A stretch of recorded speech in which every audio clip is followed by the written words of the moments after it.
Okay. That's probably a bit too loud. There.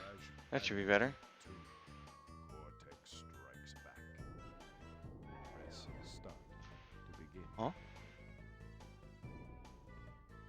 ¿Ah? Hola, Master Chief, ¿cómo estás? Joder. ¿Qué está pasando con el controller? The fuck?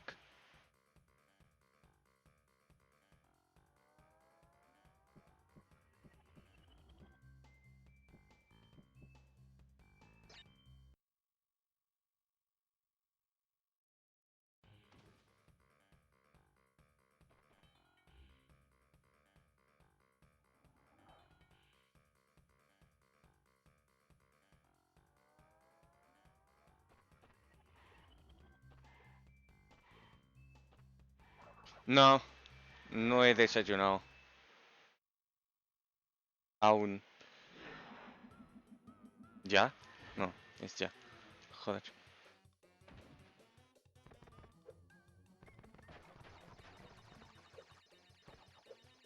Pero tengo hambre.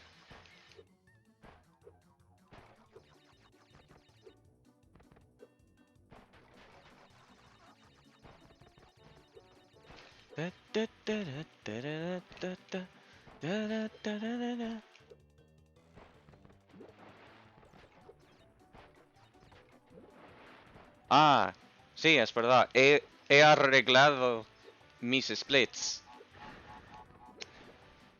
Estos son mi PB. Son de mi PB.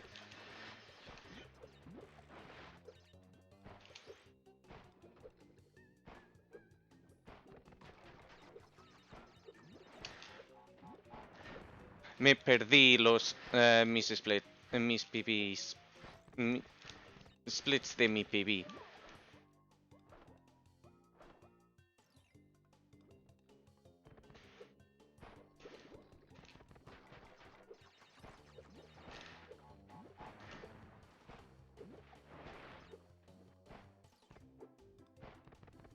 Los de antes fue de el anterior.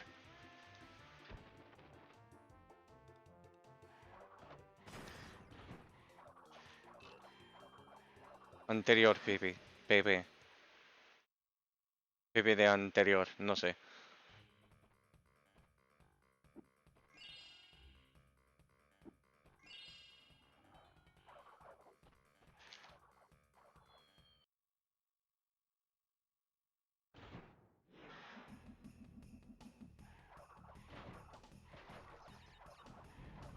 A la puta madre. ¡Oche tu madre!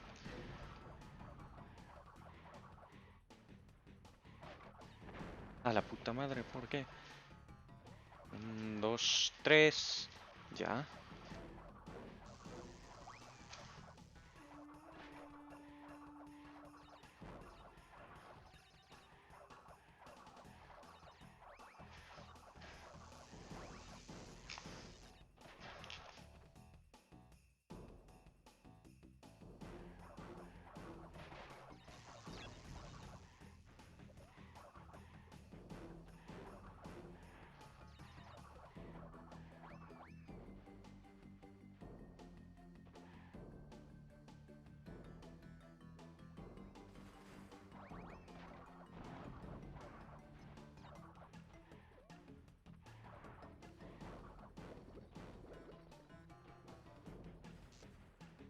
No, es en serio.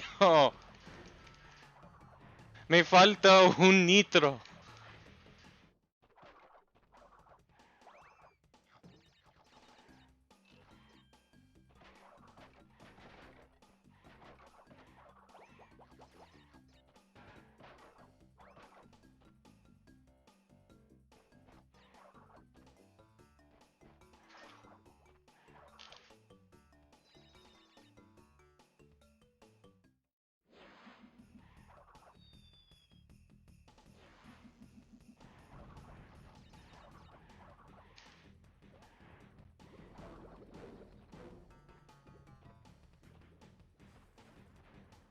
Vale, ya está.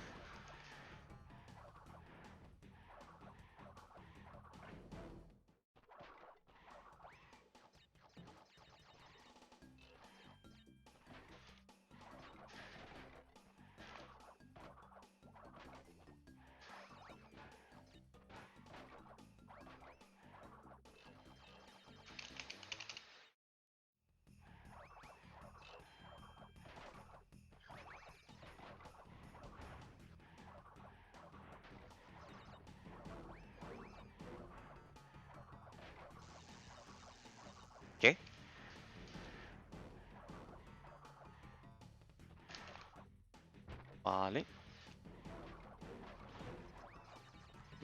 ¿Cómo dormiste?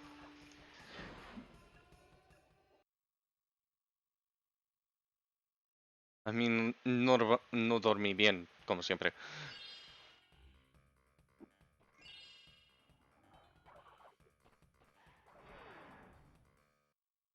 Oh, ¿qué? Joder. ¿Por qué?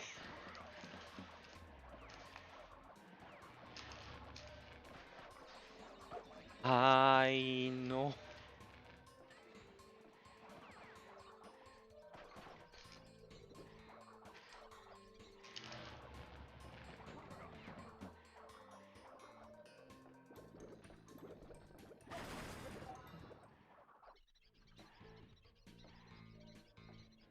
Ah, F.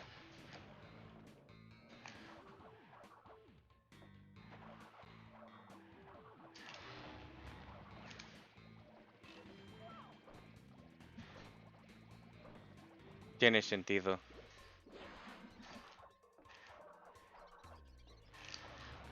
Oh,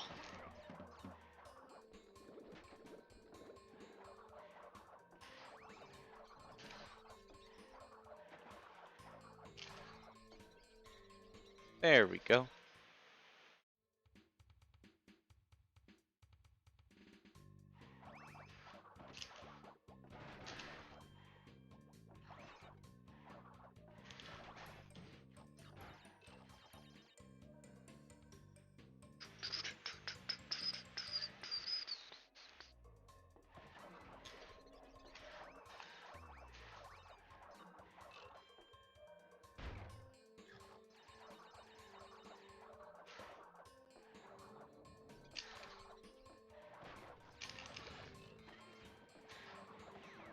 Oh,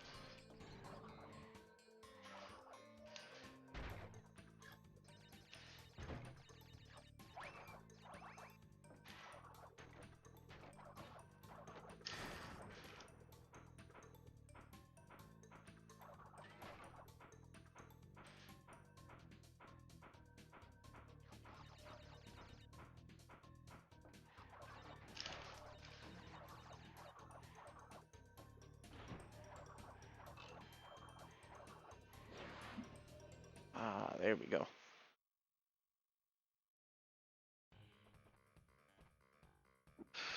Okay.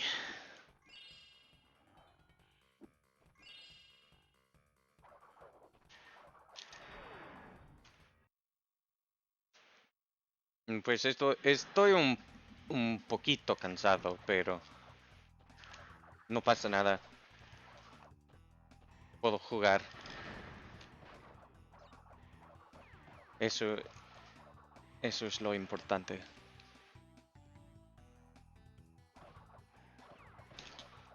¿No? Eh, no sé. Siempre dormí mal. Casi todos los días.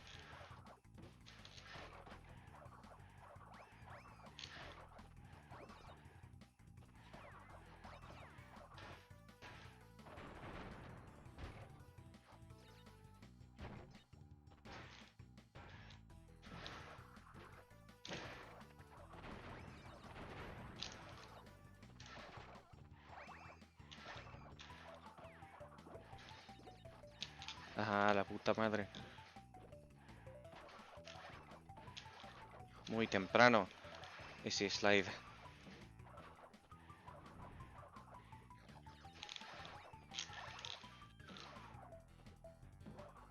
¿Qué?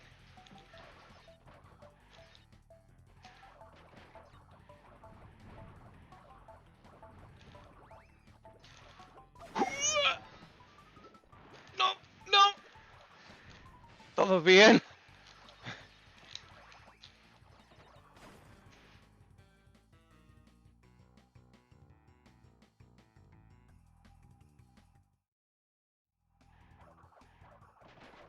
Es en plan. Es en plan.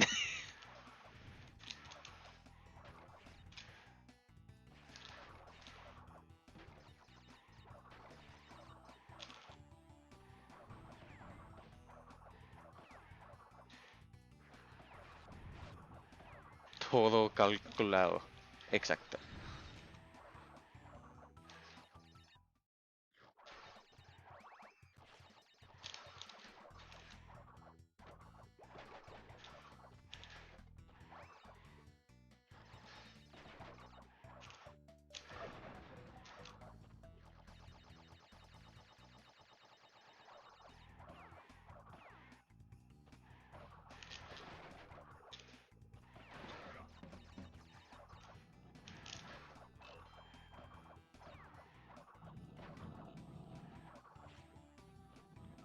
¡Ah!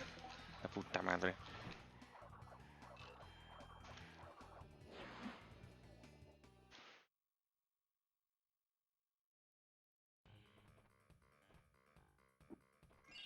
Estoy casi calentado.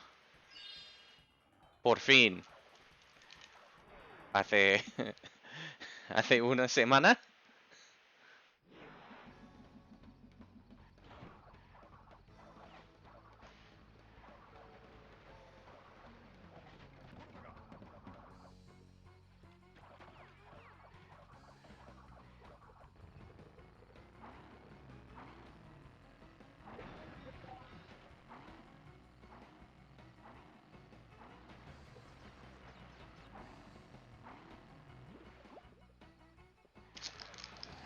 Oh, joder.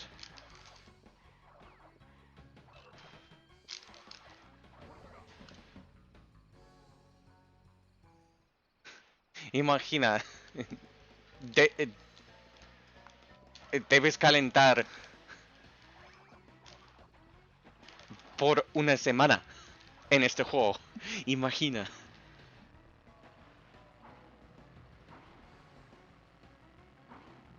Ajá, la puta madre. ¿Por qué?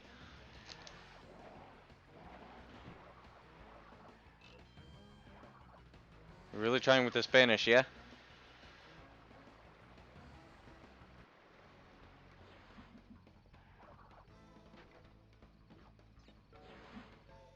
I mean, I do wish to... I am going to study it. Su máquina.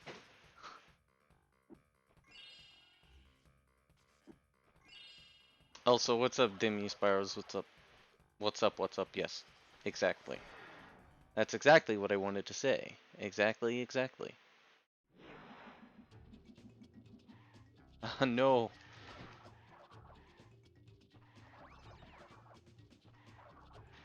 There's no better way to practice foreign language than to actually speak it, especially in the presence of Spanish speakers, or well, foreign people who speak that language.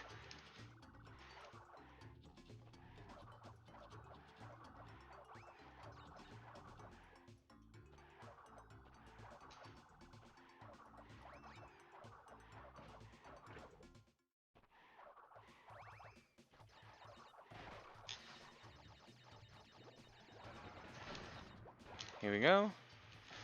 And I mean, well, actually, I'm not going to be doing Spanish this semester because I was actually going to do Elementary Spanish 1 this semester, which starts soon, but like yesterday I actually took a placement test and I tested it out of even intermediate Spanish too.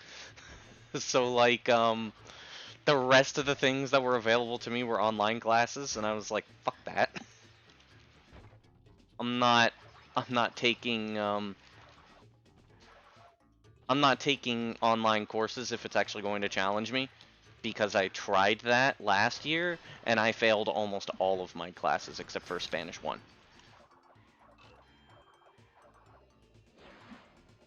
And that was not fun.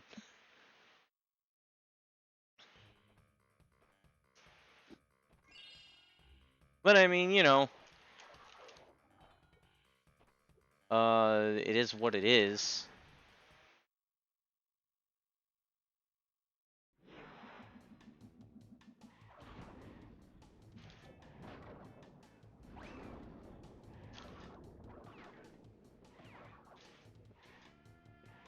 Isn't it easier to pass online classes? Depends on the person. I am not able to pay attention for online classes, and I can't motivate myself. Probably because I have ADHD. I am kind of I'm a special case. It's much better for me to be in.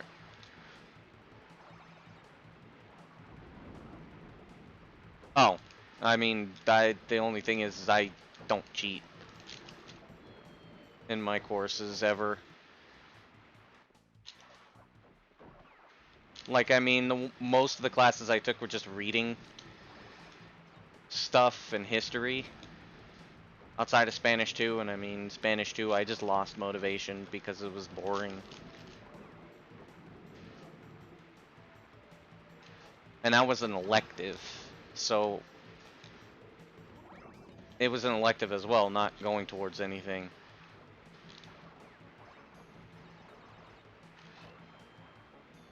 And you don't exactly take like an elementary version of a language when you're at conversational level. Because like imagine you're like a 6th grader going to kindergarten. Like that's how it feels. What am I studying in general? I'm gonna be majoring in Japanese and minoring in Spanish. I chose that just because it's like Spanish I already kind of know how to speak, so I could just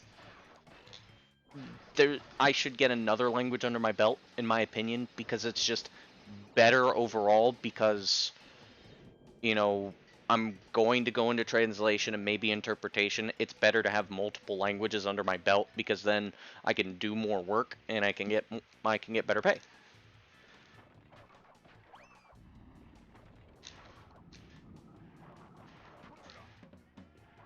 And I already have some level of fluency in Japanese as well.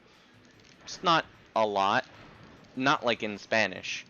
Like, I can't have conversation. Japanese, I mean, it is, but it isn't hard. So, like, here's the thing that a lot of people get wrong about Japanese, is that they think that, they think that having to learn a new alphabet is just bonkers, but it's not. Um, here's the thing and the whole idea behind kanji, which is what I tell everybody, is that like think it's all just symbols at the end of the day. And you would think 2,000 symbols. Holy shit, that's a lot of fucking symbols. How the fuck? But then you here's the other thing. When you look at a red octagon with white around it, right? You know what that means.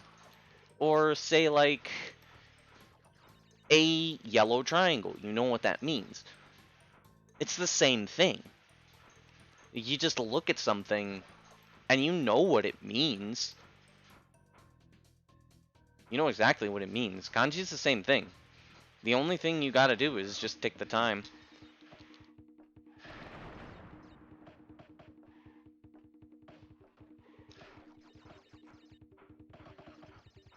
And no, I can't deny that it's like, that it's gonna be easier, the same difficulty as learning how to read Spanish. But the only thing is that it just takes time. Yeah. A lot of people think that the amount of time it takes is the same as difficulty. And I don't think that's a proper assessment. I think that's an incorrect assessment. I don't think so. It's just a time sink. Like you can choose, to do one every single day, which is what a lot of people think is involved. Is like you learn like kanji literally every single day, and that's yeah. Then it is gonna be hard. But if you do a couple every once in a while, maybe like maybe 3, 4 a week or something like that. Yeah, it's gonna take you a lot longer. Or say in my case where I would just I was reading constantly, and then in about a month I learned about 100 of them. But you just really go at your own pace, and you don't just like, sit down. You look at the stuff, then you write, look, read. You do that's where people get the sense of difficulty, where it's mostly just like you go at your own pace and make sure you don't get burned out, and there you go. Then it's just a time sink and you're doing things casually. Some people, like, I work fast. I learn fast as fuck. Like, you can ask people how fast I fucking learn when I talk to people in Spanish. Sometimes when they teach me shit, I learn. I'm like, as soon as they explain to me what it is, I start using it immediately in the proper context. I learn fast as fuck. So like, for me, these kinds of things aren't as much of a time sink as other people. But a lot of people are just kind of like, well, that means you learn easier. In reality, it's I know how to go at my own pace, and my own pace is fast. So things seem easier because I don't burn myself out as much. I take more breaks, and I take more time applying rather than actually like trying to memorize things. Because I'm actually horrible at memorization. I am awful at it. But I take the time to go into that. When when a lot of people go to try to learn a language, they go by the pure memorization aspect of it, and that's boring. It's tiring. It's hard. And unfortunately, at the beginning, you do have to do that in some way, shape, or form, is memorization. Not in the same way that a lot of people think, like, you go to Duolingo. No, that's not going to teach you shit. Like in Spanish, it might teach you something like es un placer, or like la ciudad tiene dos playas, which, like, how the fuck are you supposed to actually understand why, first of all, that you would say tiene over is a conseguir, which conseguir is basically like got, or coger in Spanish, which also means got, technically. Because in English, you could say the city has 2 beaches, or you could say it's got 2 beaches, or all this other stuff. Duolingo's not going to teach you that. It's just going to be like, okay, well, this technically it's like this. It's not going to tell you why the words are placed in the order that they're placed in. Memorization's not that good.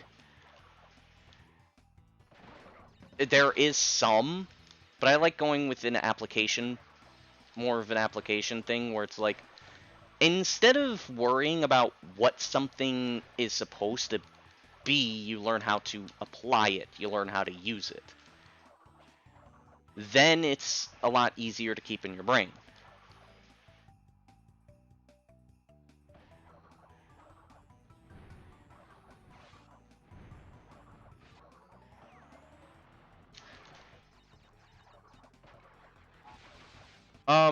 There is another example that I can give, is that, like, on the smaller scale of languages, how do you understand a dialect?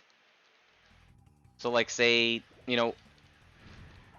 if you don't speak African American vernacular, which, by the way, that is its actual official name. We usually call it Ebonics, but the actual name in the study of it, which, yes, people study it, is called African American Vernacular English. And then you have to ask yourself, how the hell do people understand that? How the hell do people do that? And it's like, you can still learn it. You could still learn how to understand it. It's just that you have an easier time understanding it because you have a basis of, like, understanding between the dialects. Or, like, say, how does an English person understand an American person? Huh? How did I lose? How did I lose the dupe? What? Huh. Yes, that is true. The game takes away the duped boxes if you die. Oh well.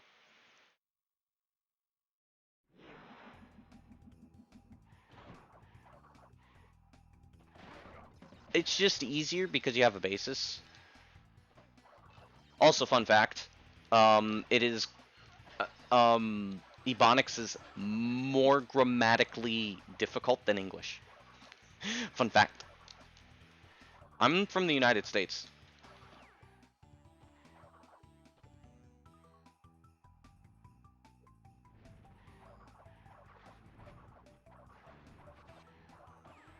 It's super early. It's almost 10 o'clock.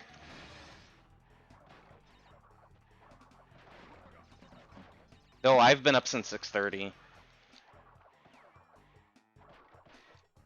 I'm on the East Coast.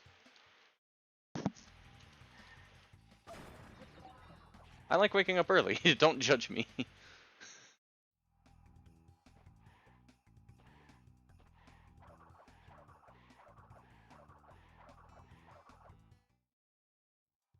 And plus, I mean, I gotta start waking up early for school anyway, since I've got like 2 weeks plus 1 day left before school starts back up.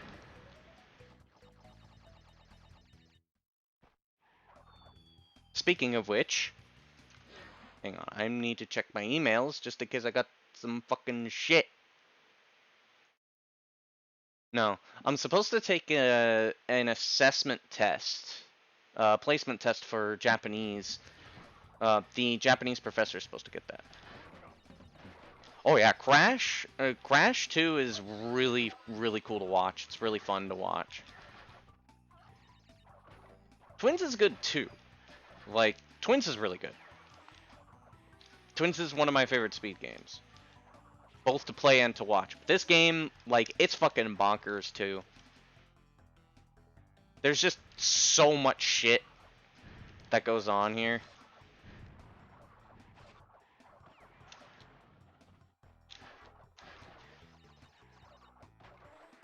And no matter what people say, the actual truth of the matter is that, this game is harder than Twins.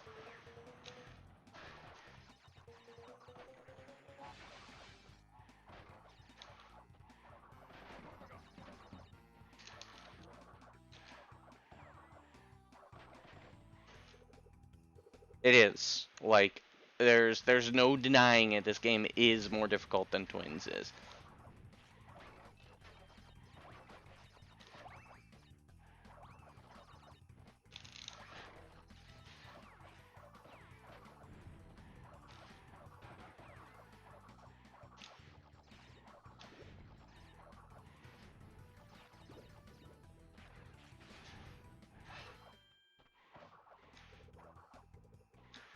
Eh. Like, the thing about Twins is that Twins is, like, way riskier. You need to know, like, so much more about Twins to actually run it. Because if you do something wrong, you will crash the game and end your run. Or you'll soft lock. Whereas in this game, like, I mean, while you will be fine, if you don't know a bunch of stuff, you're going to lose a shit ton of time if you do it. That's actually the problem with this game versus Twins. Twins is like you have a guarantee that you'll lose your run. This game is a guarantee that you're going to lose time. And you can lose 10 minutes if you really don't know what you're doing and you're trying to do something you're not ready to do. Which is completely different from when you're running like which is completely different from if you're running like Twins. Hey Papa Snake, what's up? And plus this game has a lot more inputs. Now the one thing I will say though is that this game I'm also hungry, yeah. I haven't eaten breakfast yet.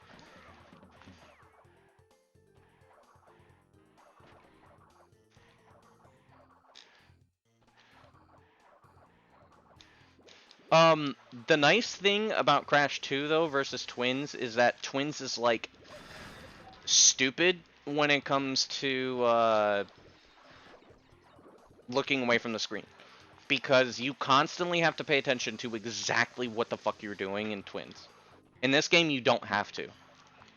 Like, there are times where, like, you are going to look away from the screen. Like, I've been looking away. Hello, Collectathon fan, what's up? So, like, say, for example, I have actually been constantly looking away from chat. Cash Banuka 2.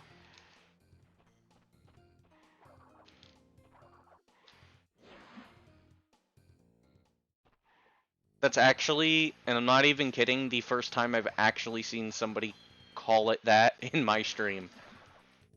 And I'm extremely surprised because of, well, I mean, you and I both know fucking Caddy is a legend.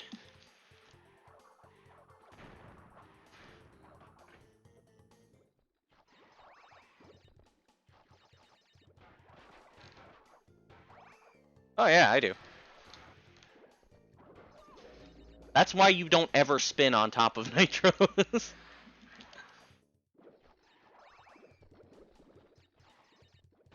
Which is why nobody ever goes for the spin slide there.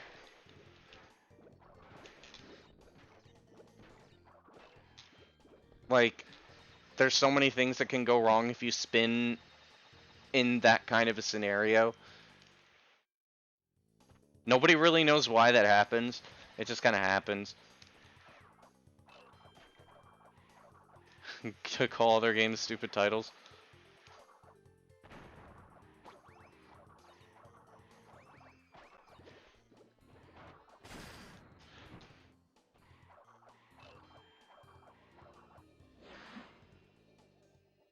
Yep, you roll the dice when you do that.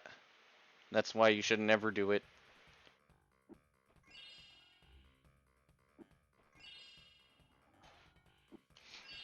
My mia. I think after I'm done with this, oh hey, oh bloody hell, it's that Crash Banuka again. But the meatball strikes back.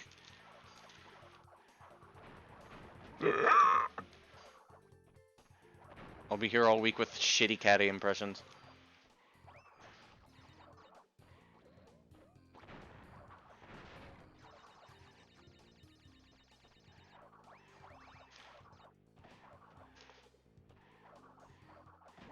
Sure. What's the problem? Oh, with the story? Well, I mean, it's a kid's game. What do you expect? They weren't thinking about it. Like, yeah, when you think about the story, maybe there's issues, but like, I'm just telling you right now, it's a kid's game. Kids games always have problems with the story. It just is. It's best not to think about it.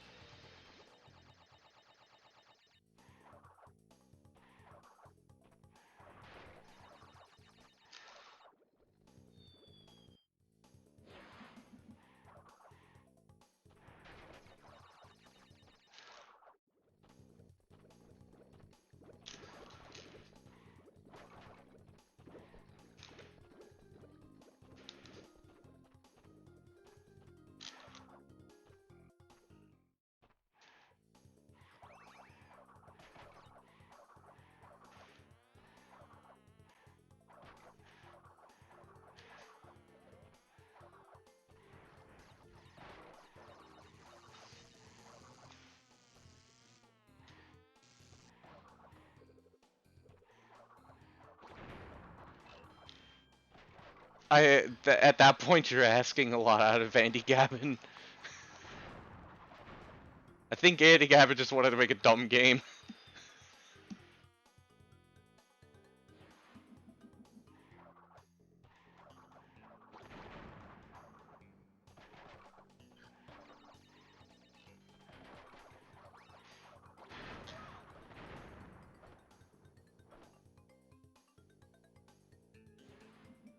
Yeah, see,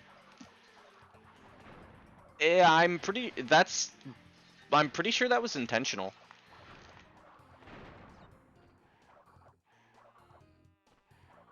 Like, even kids can figure that out, but I think that's the point. Like, the thing is that you are essentially supposed to doubt Cortex the entire time, but at the same time, it's like Crash is dumb. It when you think about it logically, um, yes, in hindsight, you don't want to get the crystals, but at the same time, if you think about it, you're just telling the kid, "Hey, well, this is what you got to do to beat the game." So, in in this in the sense of like when you think about it,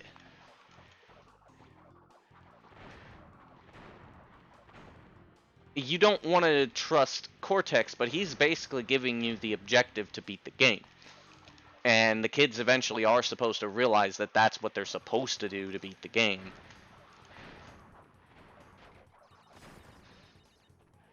So in a way, it's just basically telling the player what they need to do with a dumb premise that it's very obvious you're not supposed to help Cortex. I still think that's better than just like saying, "Oh, collect crystals. There you go. All right, that's how you beat the game." You know, and instead of, I need your help. Through each door lies a well-hidden crystal. The crystals look like this. Bring me the crystals, Crash. That is all I will say for now.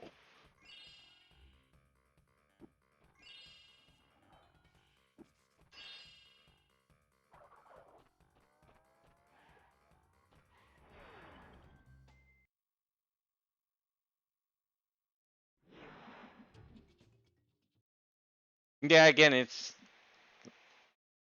should you really make sense of it? Because making the sense of it does, in a lot of ways, ruin the experience of the game. And that is an unfortunate reality of, like, when you're looking into a kid's game and trying to make sense of it. From a lore perspective, you're not going to get anything out of it. You're just going to lie in bed wondering about the existence of the fucking universe. When if you ask the devs, it's like, well, why did you do that? Oh, well, I mean, if it's just this, you know, you gotta give them something.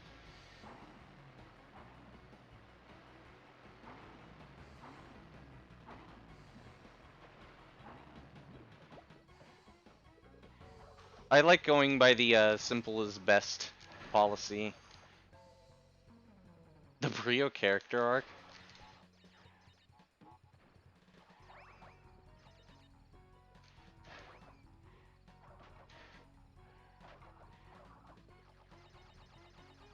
Of Twog.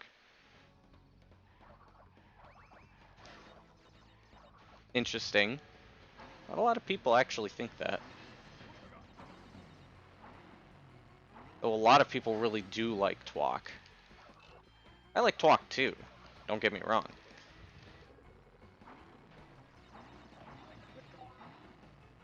Though the unfortunate reality of Twok is that the only reason why it is the way it is because they kind of weren't capable of making the game. So they had to go with the Crash Warped route instead of the open world route like they were originally going to do. Which is sad. The level editor is still in the game, too. I was way too far to the right there.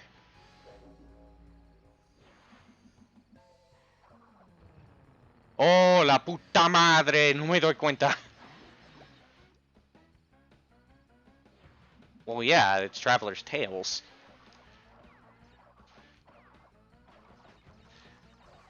which was led by John Burton, though I believe the division is different. I believe the UK division was the one that made Twins, and I think John Burton had a much larger involvement in TWOC and Lego Star Wars, if I remember correctly.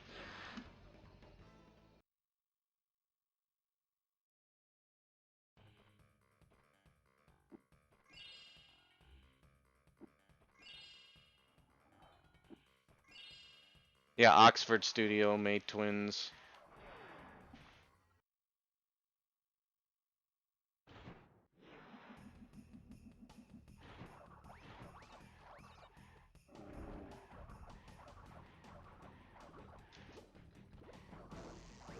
So, damn.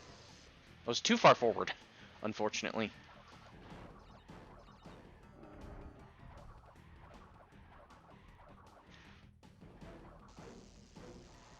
I probably could have done something there.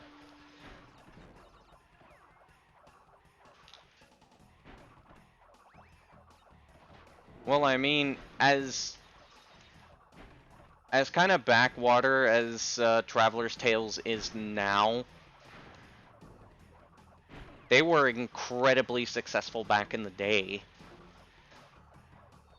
So it doesn't surprise me. They made a lot of like pretty strong titles.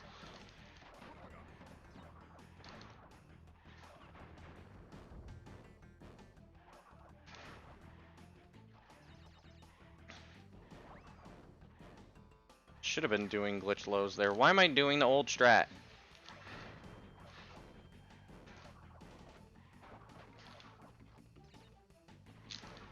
I haven't done that shit in fucking years. Why was I doing it? I'm supposed to go like this. That's like 10 times easier.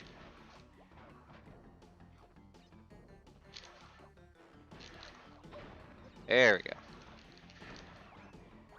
Oh, shit. You know what? I'm gonna check something. Oh, shit.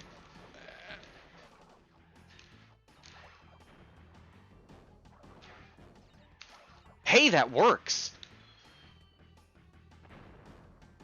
Alright, baby strats. I don't even know any of their current games because I don't give a shit about modern gaming.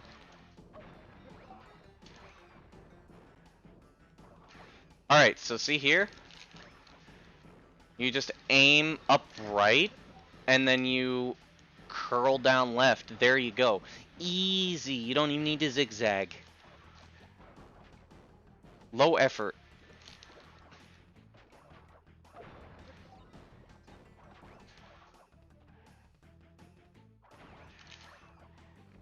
See? Easy. Part of speedrunning is about being lazy as fuck while still going fast. Honestly, that's probably going to save runs.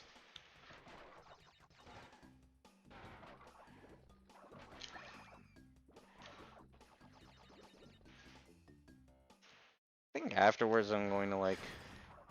Yeah, after this I'm going to eat.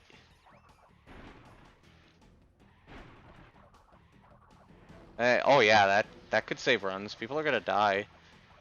Oh no, no, it's no. See, here's the thing: is that like that's not going to make runs faster. Everybody does that now. It's just that it makes it easier because you can do that.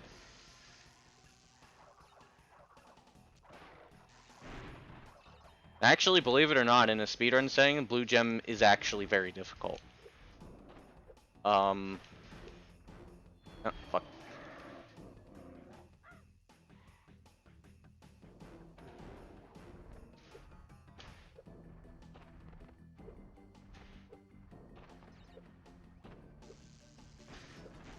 Because a lot of times you can very easily spin a box, and then that just kind of ruins everything.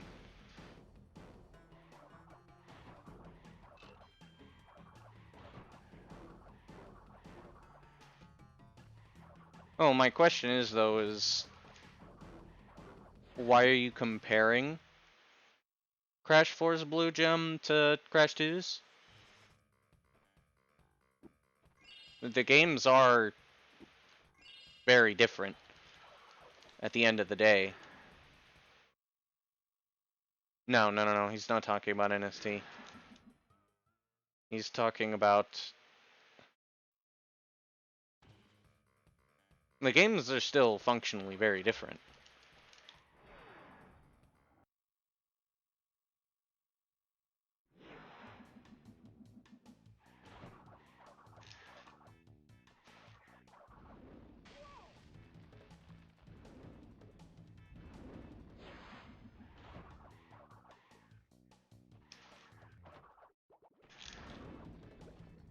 And, I mean, like...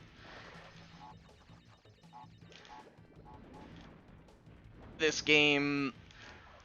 Like, everybody knows how to get the gems in this game. I don't know if there's any hints in Crash 4. There is eventually a hint that you can see in Crash 2. But...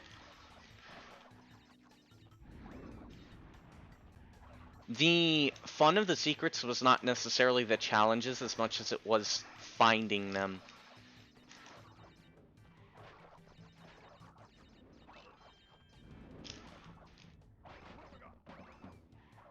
Ah, fuck.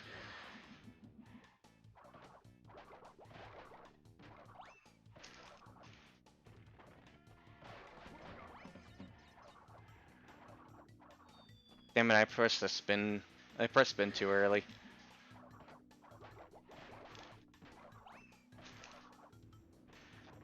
Oh shit. There we go. That's a little bit better. I'm actually going to collect pretty much everything so that way I can... I want to get a save for the bosses. Except for Cortex. I'm never going to practice Cortex.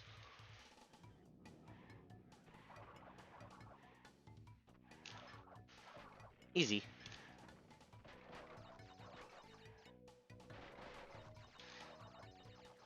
Also, to be fair, since it's the same, it's not so much about the...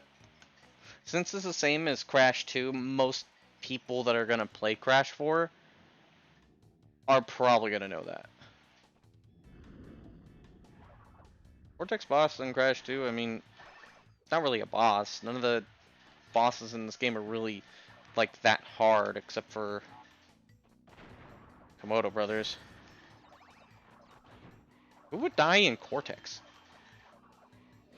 Like, explain to me, who's going to die in Cortex?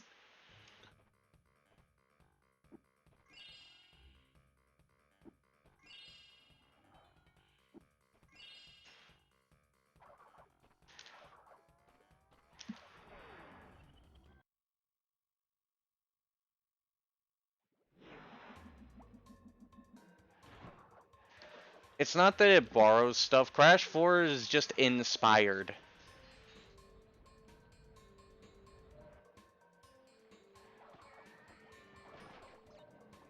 Yeah, but as a boss, they're not really that hard.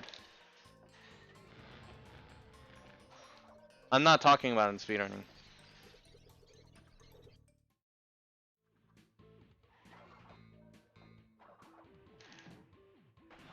I mean, yeah, Crash... The entire idea behind Crash 4 was to basically have a nod to literally every Crash game prior.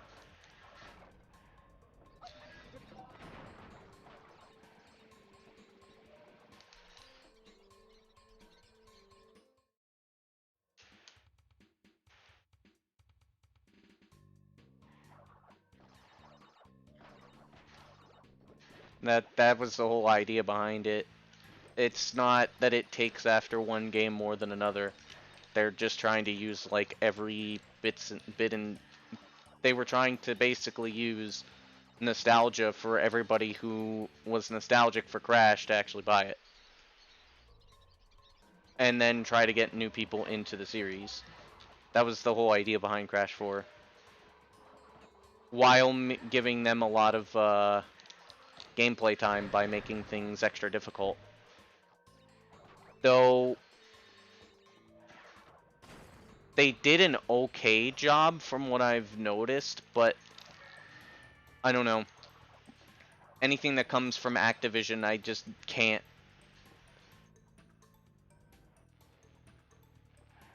I can't really see it as like a work of love.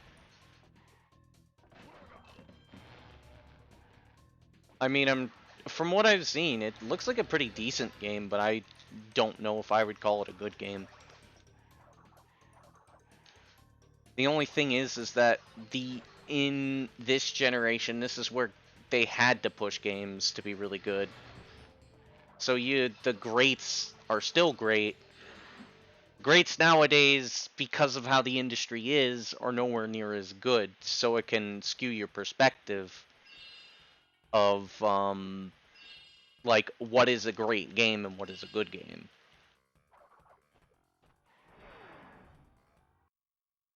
And a lot of some of it is nostalgia, some of it is actually like people don't try because the companies don't allow them to try.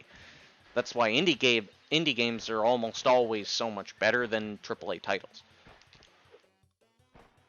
Unless you see a game where the people that are in charge really care about the game.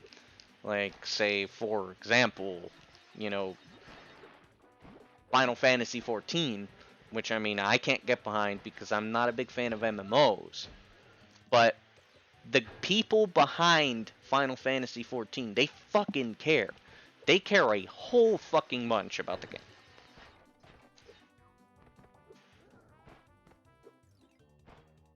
I don't know about Kingdom Hearts.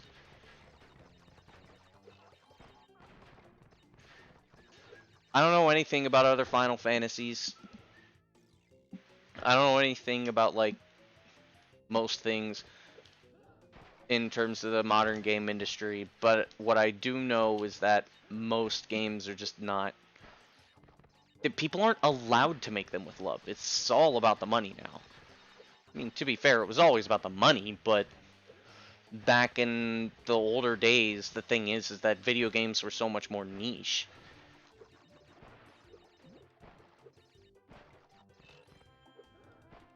I would heavily disagree with them being good remasters. They're okay remasters.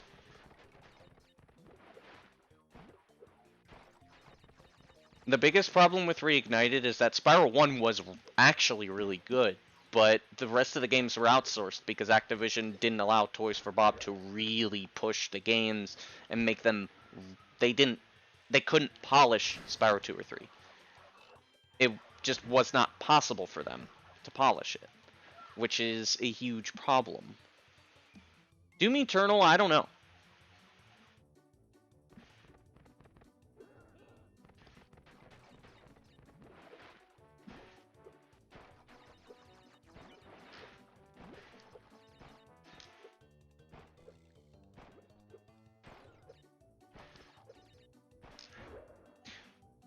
Still, they had to do some outsourcing. They had to do some outsourcing, from what I remember from Spyro 2. They couldn't polish it.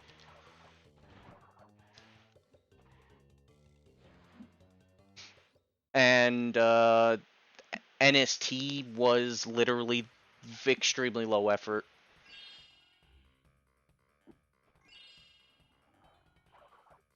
Like, really, they didn't even know about many of the glitches that were in the game, and just kind of said like, oh well, yeah, they were intentional.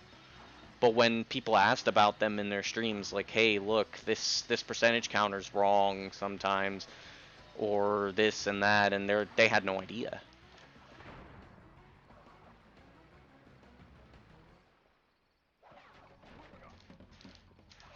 A lot of the issues with NST come with the collision and the way that the physics were made. Like, say for a big example as to why this is a thing is actually, like, when you look at the one game or the one level they made, future tense. The level's actually considerably good. Like, because it was made with the idea of the mechanics and the way the mechanics worked in mind. So that level worked, but they never really stopped to think about if the mechanics really worked with all the levels or if they just assumed that it worked, and most of the time they just assumed. Which is why Crash 1 is as difficult as it is in, say, what was it?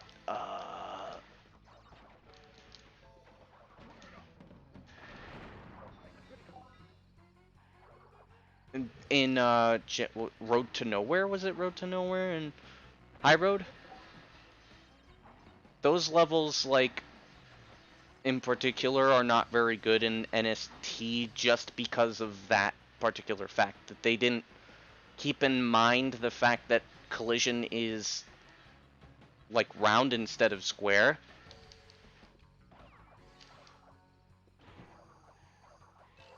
A lot of the vehicle levels weren't exactly very well made either in Crash 3. And then there's also oh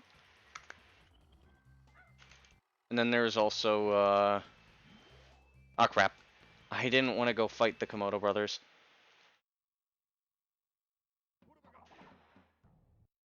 A lot of the stuff was very low effort for Crash. For NST was... Oh shit. I soft locked, didn't I? No, I didn't. Okay. The Reignited trilogy did have a lot more care put into it, but you can tell where the polish is.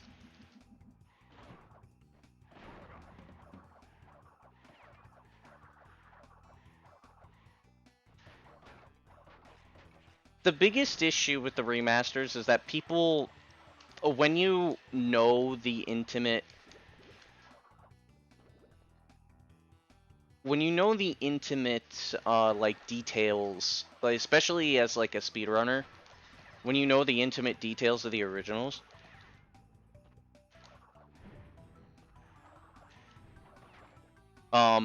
you look at a remaster and you can see where they went wrong, and it ruins your own experience.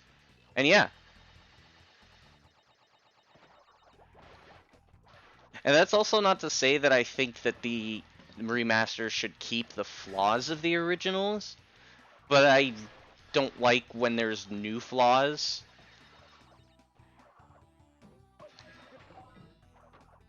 Oh, I'm just explaining my side of things. I'm not telling you that you have a wrong opinion.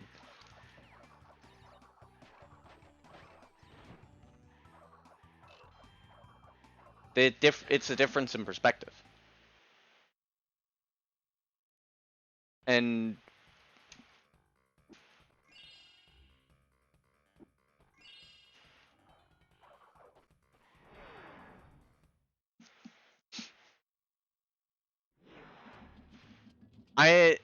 being overly critical of like these remasters is mostly because I really, really love Crash. I want to see people do really, really well at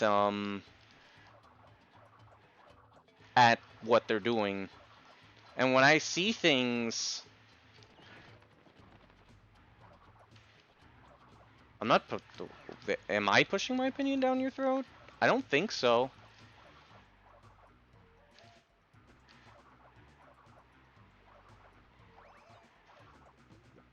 I'm discussing it.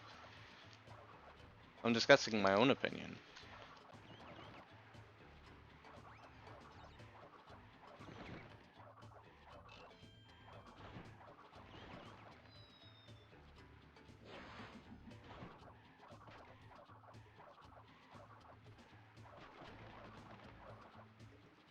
It's not that I want to badmouth something that you like. It's more so that I'm extremely critical because I want to see the stuff. I mean, if you're gonna start being an ass about it, I mean, I would advise against that.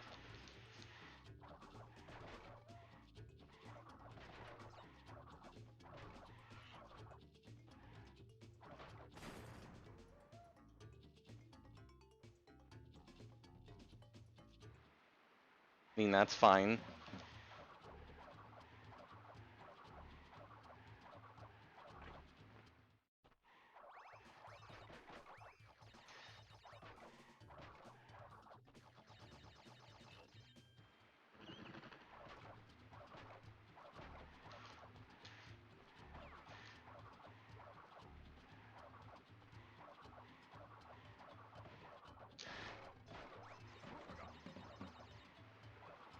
Okay.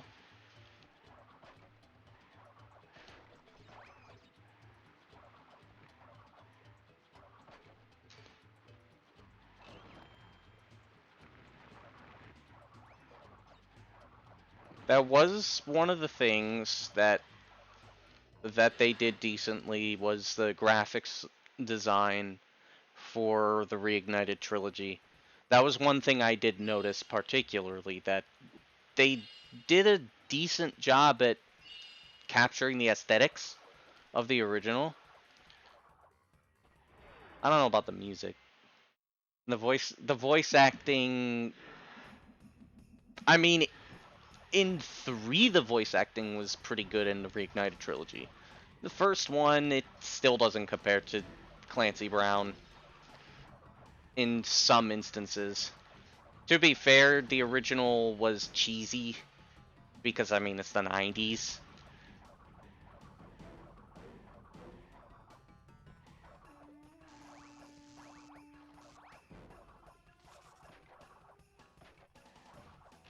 Clancy Brown is fucking amazing. And I learned he's actually from Ohio. Poor guy. Yo, Clexy. Thanks for the luck. Yeah, he was the voice of Cortex from Crash 2 to, was it Crash Nitro Kart? I think it was Crash Nitro Kart.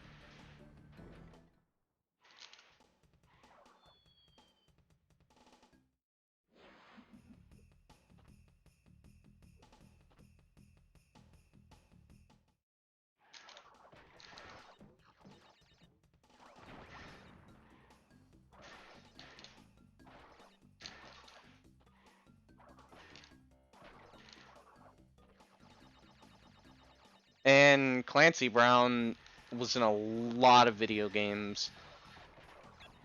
Well, both Crash and Spyro. He was in Crash and Spyro for like, how long was it? Well, see, they didn't get the original Spyro back, which I really wish that they would have gotten him for Spyro and Spyro 1. They just got Tom Kenny, and Tom Kenny didn't, he just can't capture the original Spyro. Because Tom Kenny is not really good at being a spunky 90s-like character with attitude.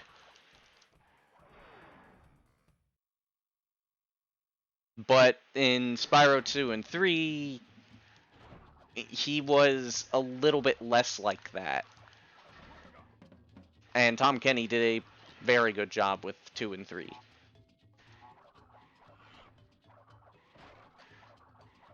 People with deep voices make really good antagonist voices. Holy shit.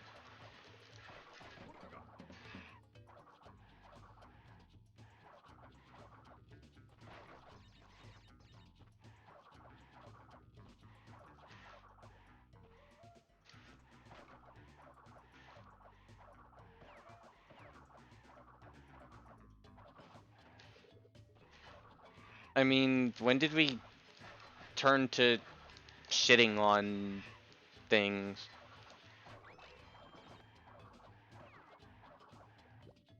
I'm giving criticism. I'm explaining why, like, I don't think that the performances worked in the same way. I'm not saying Tom Kenny's shit. He's a very well-established voice actor. He has been for years. I think since before he was the voice of SpongeBob. He was still pretty well established.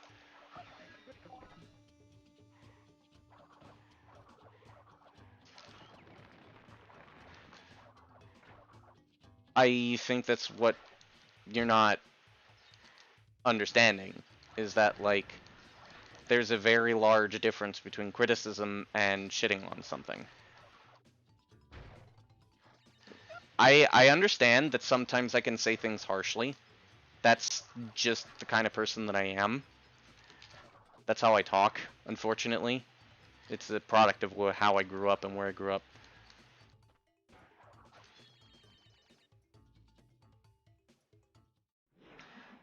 Where's Nasty Nork? I'll torch him!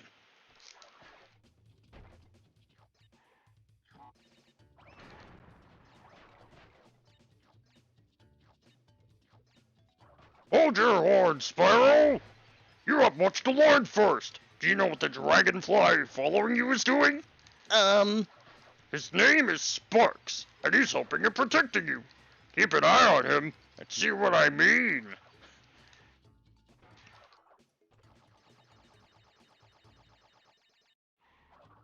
What about Nasty Nork? I'm going after him. Find dragons first. That's all I can tell you. I've wanted to become a voice actor, but,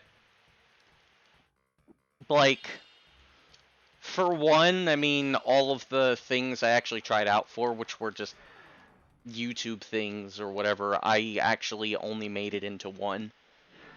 And I kind of, like, kind of gave up with that. I don't think it's that they hope no one would notice. I think it's that they didn't have the time to do it, or they didn't have the inspiration to do so.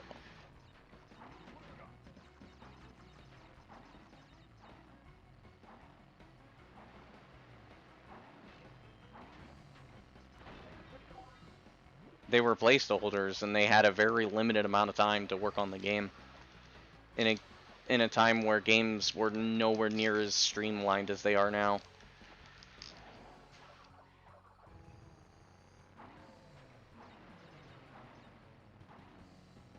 Whereas the Reignited trilogy could work off of the fact that the game was already established and they could tweak things.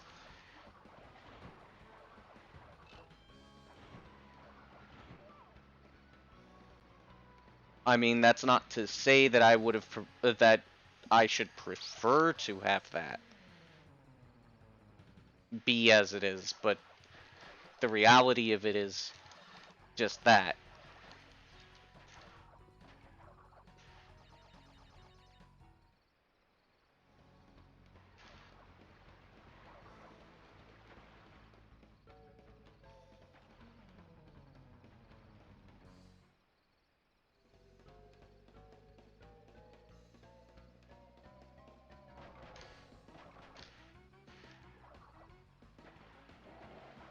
And the reason why the dragons didn't always have different designs was actually a limitation of the PlayStation 1 itself.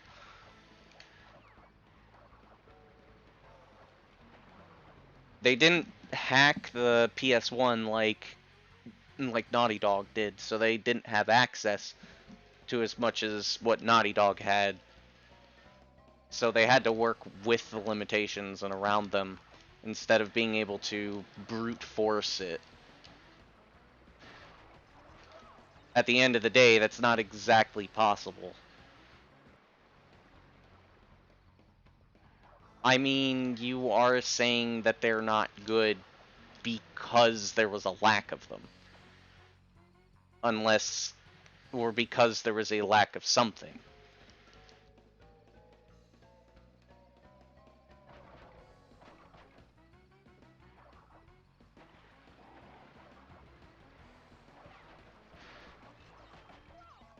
And I'm also not saying that things about Reignited Trilogy are wrong. How many times am I gonna die there? I don't know. At least 12.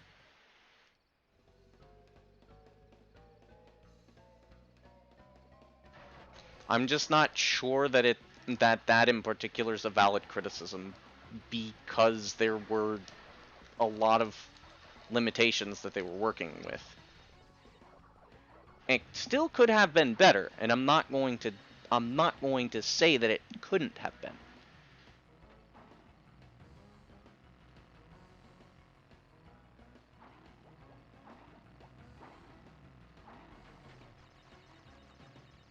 I mean, the only reason why I'm not really I died there so much is because I'm not fully paying attention to what I'm doing. I'm paying a lot more attention to the discussion. That is most of the time consistent. Going to a slower strat is just needless time loss.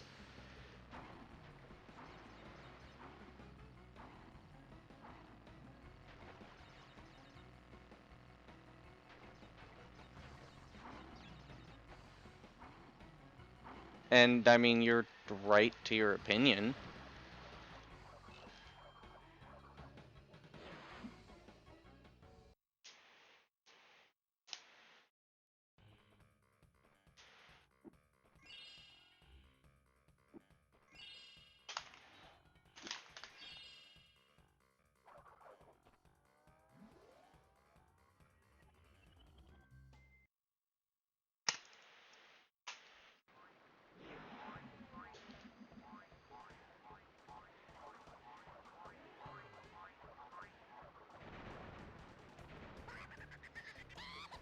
Now, there's one thing that a lot of game designers get wrong with graphics nowadays.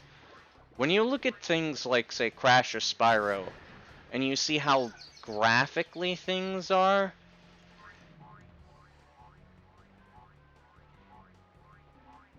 I thought skill points were kind of necessary, to be honest. But you look at the graphics, every single color in the old games has a purpose. Usually, like, they teach you in art school, like, every single color needs to have some kind of a purpose and draw attention to something. But modern games, they usually only go for, like, a more realistic appeal. And a lot of the times it ends up confusing people and confusing players because of graphic overload. The Insane Trilogy had this issue pretty bad. Reignited Trilogy, not as much, because they did try to stick to some of those methods, but they didn't do an extremely good job of it.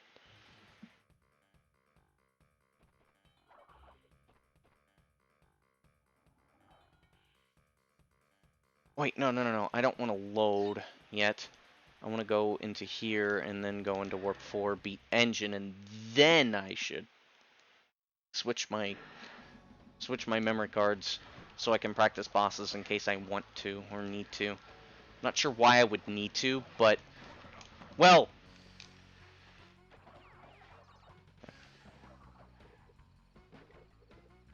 yeah, closer to realism should be the right word.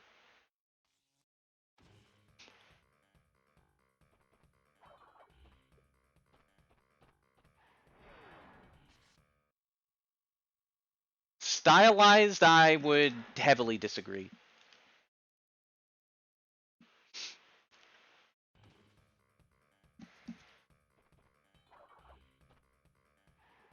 They can look nicer, but a lot of times what modern graphic designers get wrong is the fact that they can't hang on. 3, 4. 1, 2, 3, 4, 5. 1, 2, 4.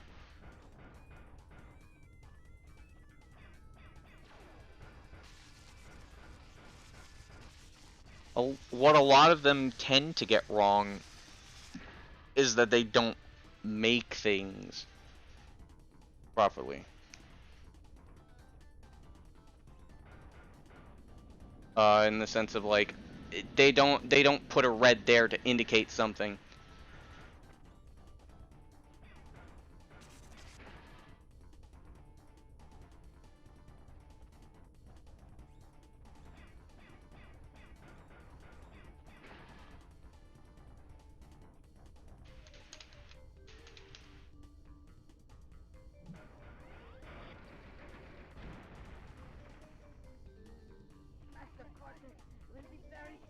An indication of something important. A lot of them don't understand the ideals behind contrast and color. So like say Crash is orange specifically to contrast with the environment. Or say, for example, boxes are brown. You don't see as much dark brown. You don't see as much red and yellow. You know where the Wumpa fruits are. You know where the lives are. You know where the boxes are. You know where Crash is. In every situation in the old games, you can pretty much pick out each and every single thing on the screen that happens at once. Yeah, but that was something that happened in the original game, not in Reignited. If Spyro were green in the original, they would have made him green in the environment in Reignited Trilogy.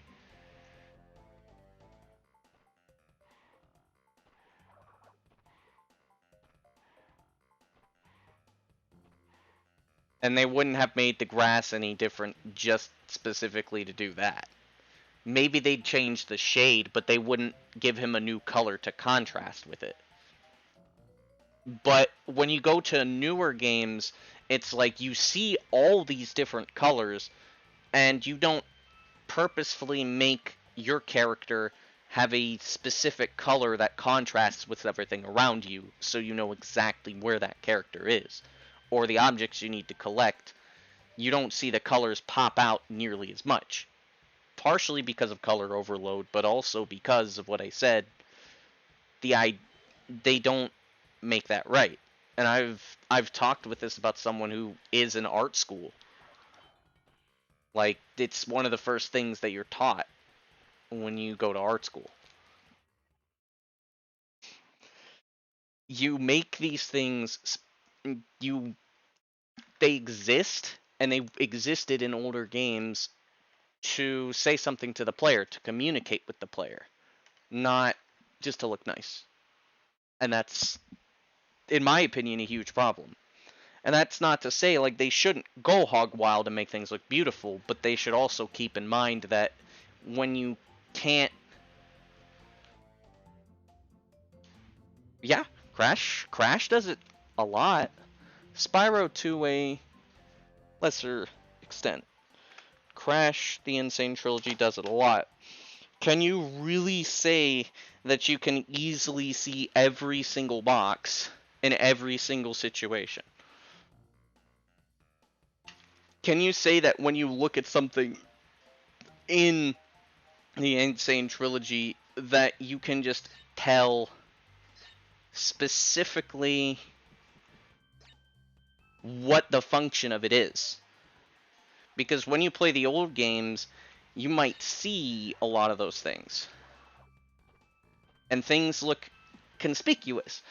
They make things look slightly different for the purpose of having them stand out. Yeah, in Reignited Trilogy, gems do get hidden in the grass. One of the ways around that would be to have the gem finder, which is a nice touch, but the player should still be able to discern everything. Everything that is important must be discerned in some distinct shape or form. It's not something to where you need to have a conscious idea of what you're looking at to find it. It should all be subconscious.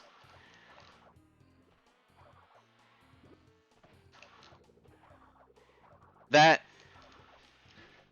is a workaround and not a fix to the problem. That is in itself a big problem with a lot of modern games.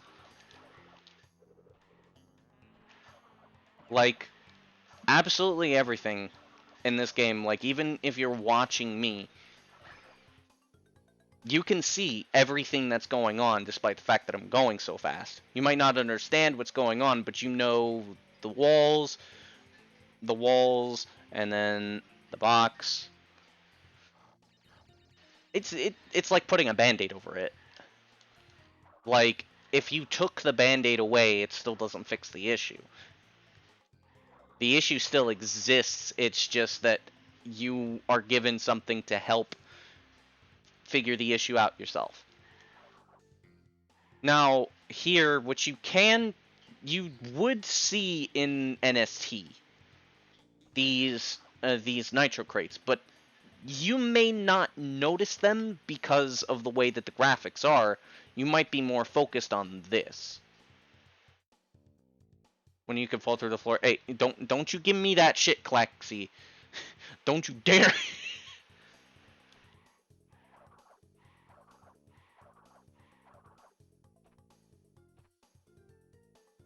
So, like, if you're playing NST, you might be more focused on the ground or whatever, or not dying, because of that.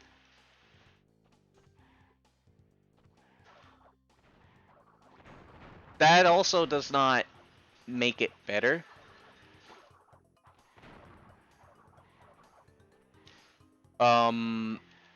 Because that it still shows a flaw in the design philosophy that you just cover over with a coat of paint. That in itself is an issue throughout the entire industry. It's not specifically to NST or Reignited Trilogy. It is for the entire industry.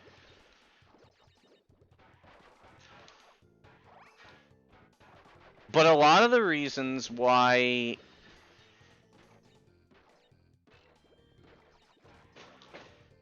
okay, so here's my question. What if they didn't do that?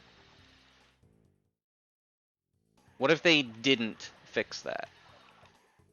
It's a flaw.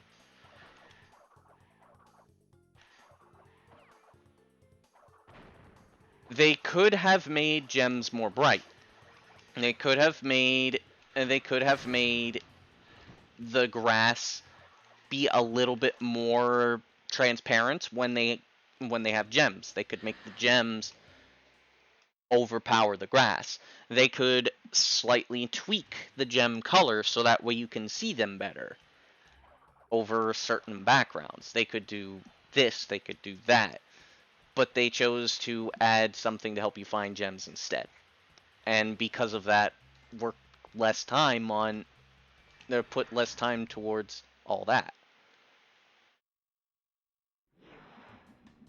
I wouldn't call it hindsight. Because many video games do this and they don't even patch it. They don't do anything about it. It doesn't fix the problem. Problems aren't fixed.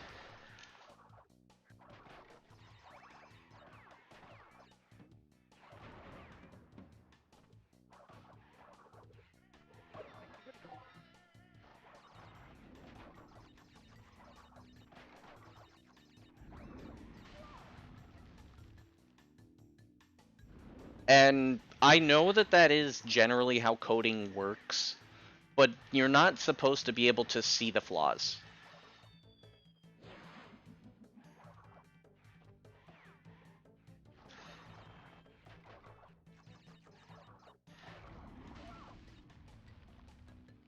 It's all supposed to be smoke and mirrors. In this game in particular, the original Crash trilogy, this game is an absolute dumpster fire when it comes to coding. But yet it works.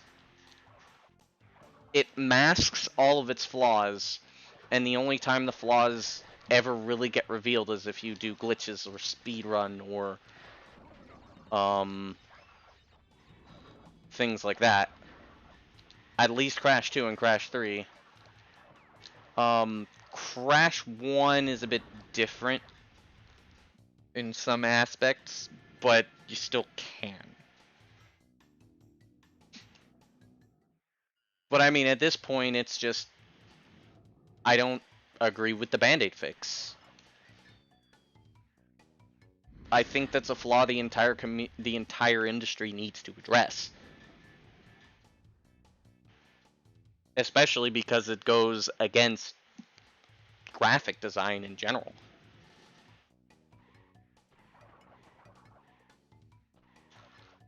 Like, even with 3D modeling, there are a lot of problems that you just mask, but you don't mask them with another fix like that.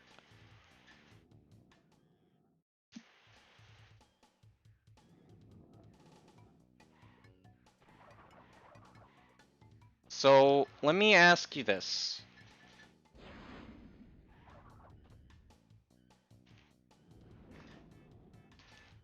If people can ignore problems and still enjoy the game, why does a small thing with the Cortex cutscene ruin the experience for you in Crash 2?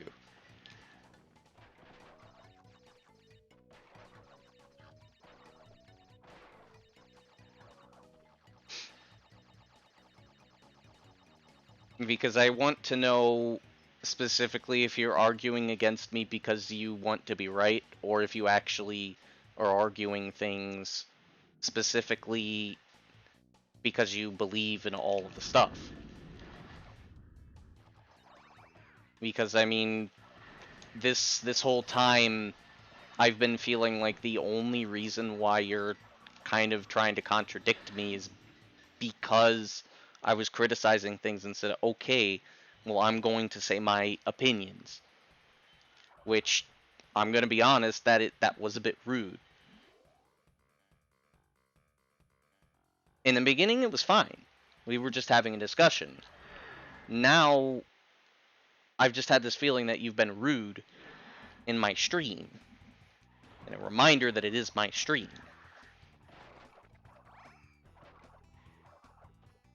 And I'm saying this with all due respect. But I've been having a feeling that the only reason you're going so far is because you're angry. And you're trying to be rude. I'm going to ask you, please stop.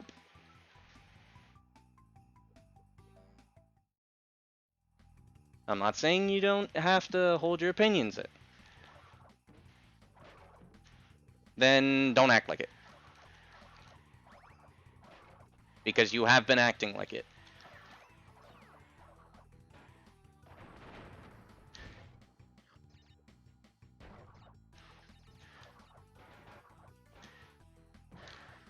I'm not saying you shouldn't like something or defend something that you like, but I'm not saying things because I think you're wrong. I'm saying things because I'm giving you my opinion. Hey, Pete.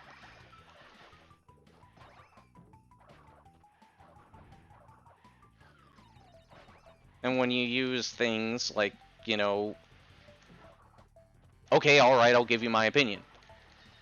Why are you shoving your opinion down my throat? Those are confrontational things, and do not tell me they are not. When did I say any of that? When did I say that, like, I think you're wrong? I'm telling you my opinion. So here's what I'm asking you. Please don't take it that way, because that is rude.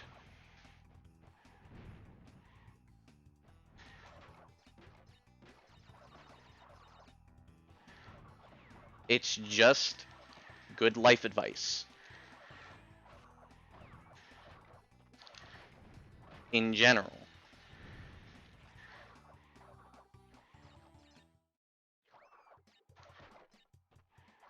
Like,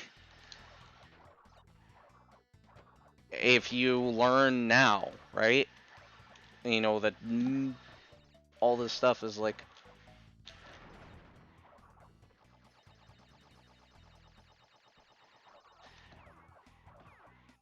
you know, it's like, hey, I can see, like, hey, it could be worse is not a better argument. It's more like, you know, hey, I can see that, yeah. But, you know, this is how I think. and not going by the, well, I think it could be better because this is worse, or not giving things a chance to think about all this other stuff.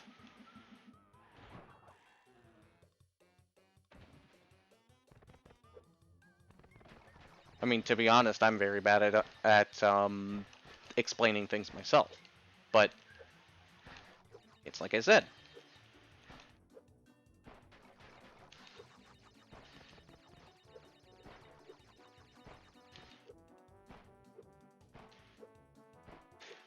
You duped? Hey, hang on.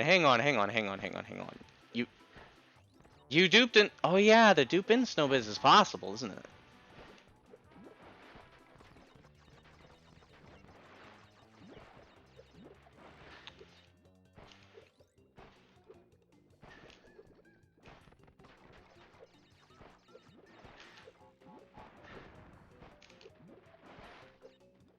Oh yeah, did you PB Claxy, by the way? Since the last time I streamed? Oh dear fuck.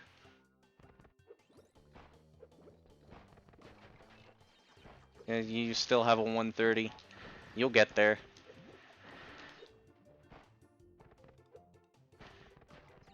Ah, son of a bitch. These fucking boxes.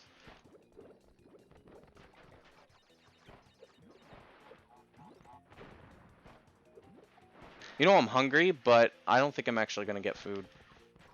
I think I'm gonna do a run. Sum of S is 124. Good 45 seconds to gold out of spaced out. Yeah. That's how you do it. Yeah, I'm too too lazy to fucking get food, or am I?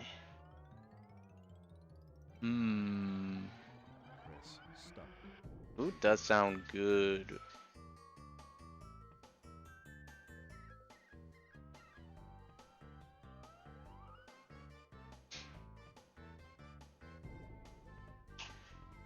One of them was thinking Twalk is better than 2. I don't care. It's a fun game. I really liked Twalk. I liked Spyro Enter the Dragonfly, okay? I think I know what bad opinions are. To be fair, as an adult, it's honestly the only time I like the game is from nostalgia. Like, I know the game is awful.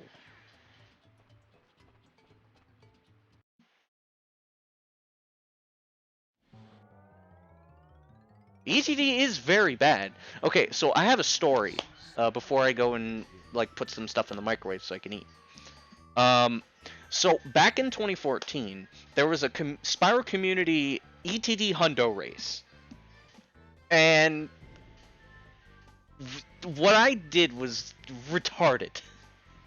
I got my laptop, and then I pointed the webcam at the screen, showing what my screen looked like, which was like red because I had my my component cables plugged in incorrectly on purpose to make it look bad.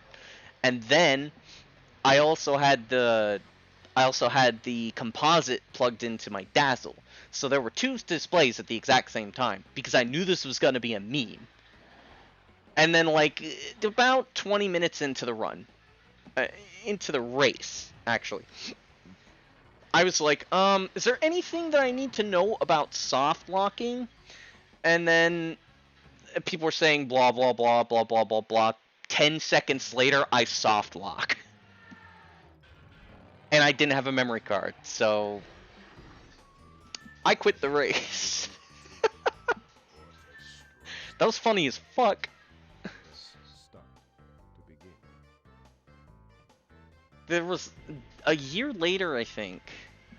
No, it wasn't a year later. It was couple months afterwards, we had a Hero's Tale 100% race, which we need to do again, by the way. Spyro Hero's Tale 100% needs, that race needs to happen again.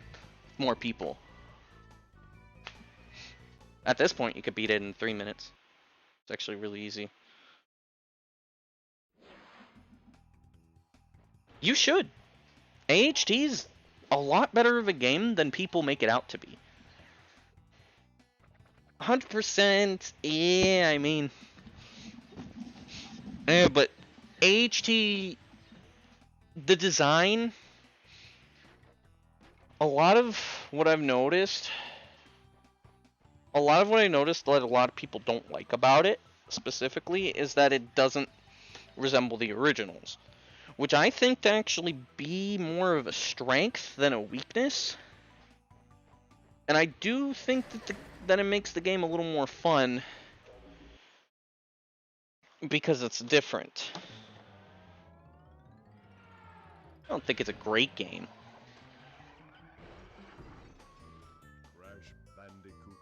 Oh yeah, Blink's fucking awful.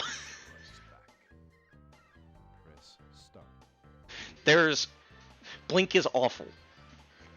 100% Blink is awful. No contest. Alright. Head outside.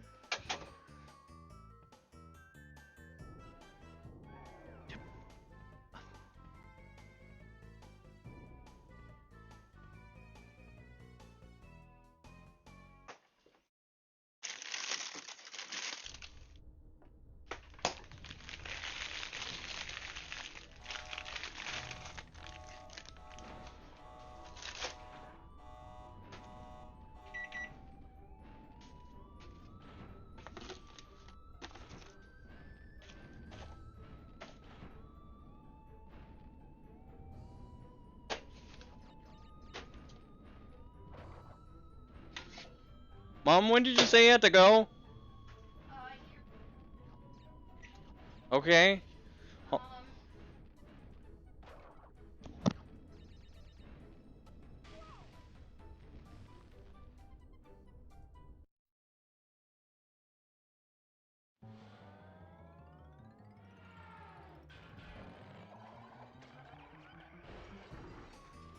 Crash Bandicoot 2. Cortex Strikes Back. Press start to begin.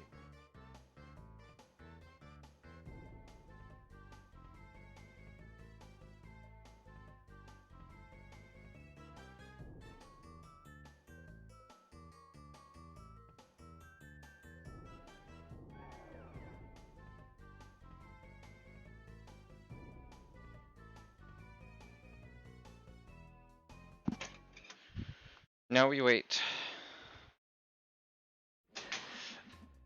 Attack of the Rhinox was better than it had any right to be.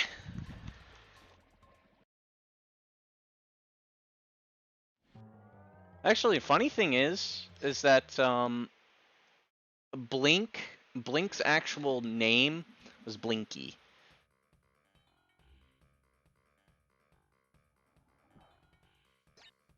That was his name in like everything, which is why specifically in Crash Purple, Spyro Orange, he was called Blinky and not Blink, because in the files and in the company he was called Blinky. Heard while reading. Fuck you. There we go. Oof.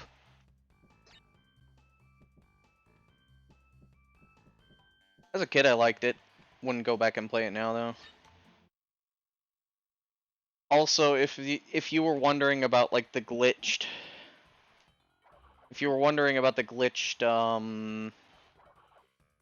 save files, basically what you do is you go through a level, and then you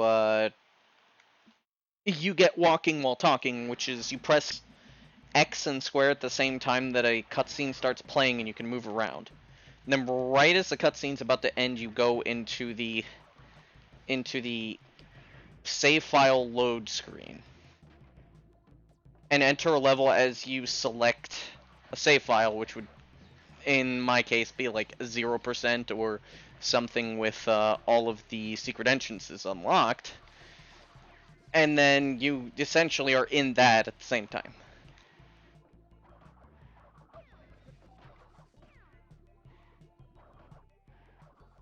I don't know anything about Spiral Orange because I've never played it.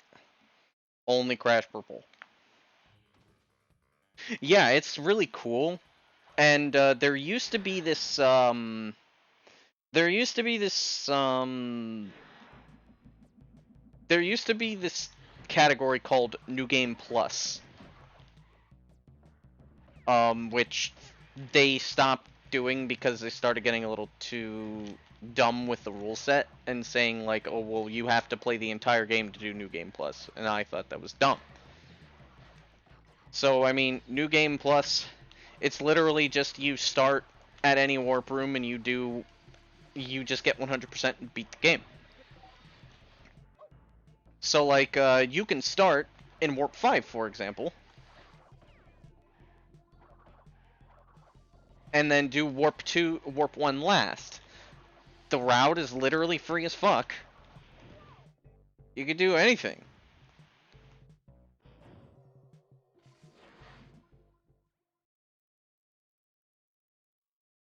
I played it when I was 5 years old, when the game came out, so I didn't use any strats or anything. I played through the game. I don't remember if I beat it, because soon after we sold it. It sounds like a weird category, yeah, but it does make the game really enjoyable to speedrun. Because, like, you could do anything. Like, imagine, for example, you don't have to go into Air Crash twice. Only once.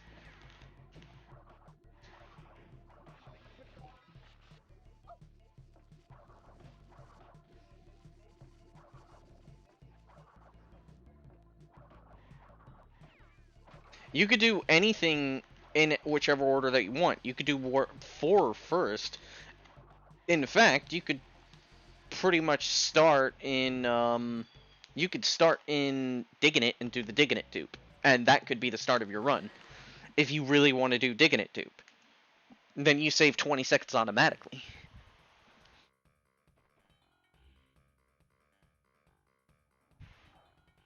And you could do so many things. You could do jetpackless first. The only thing that's stopping you is the gems. The gem order is really the problem.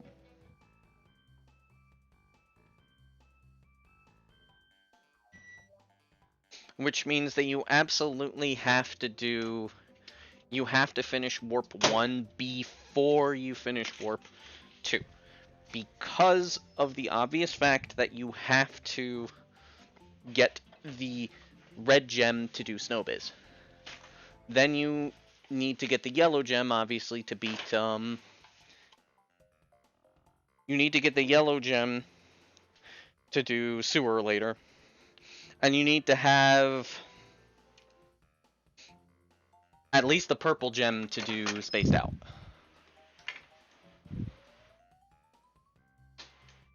Now, if you do Mini Crash, you can skip most of the gem route for Spaced Out, but you can't get back to Warp 5.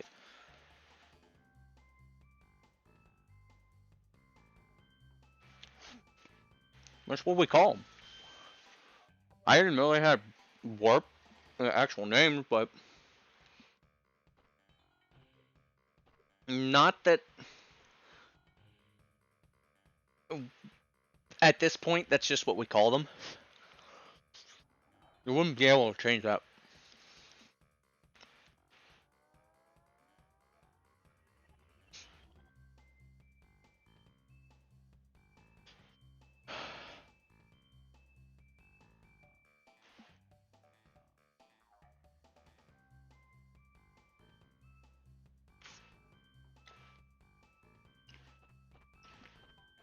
Like, I don't know if you know anything about Mini Crash, but Mini Crash is fucking awesome.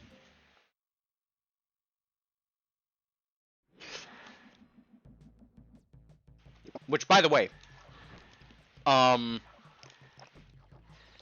don't know if I'm supposed to say this. Don't clip this or anything. Please. um, yes, you can.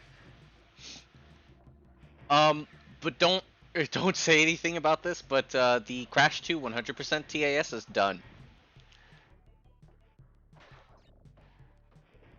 It's done, and it has mini Crash in it. Okay, so let's see if I can pull off mini Crash.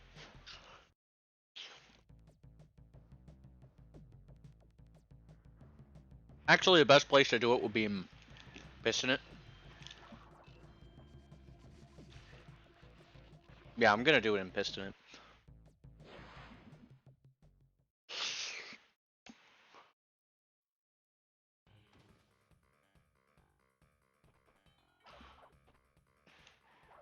I think you can.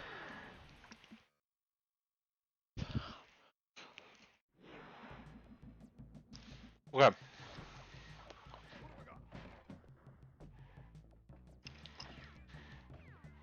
They may not allow it though because it's a cheat code, but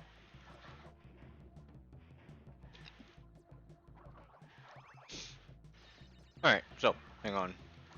Let me actually get to where you can do mini Crash. There's two ways to do mini Crash.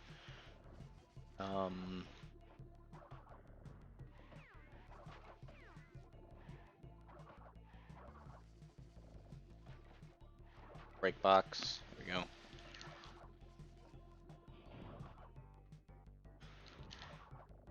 Hang on, let me get the death route here first. I'm gonna get the checkpoint first, actually.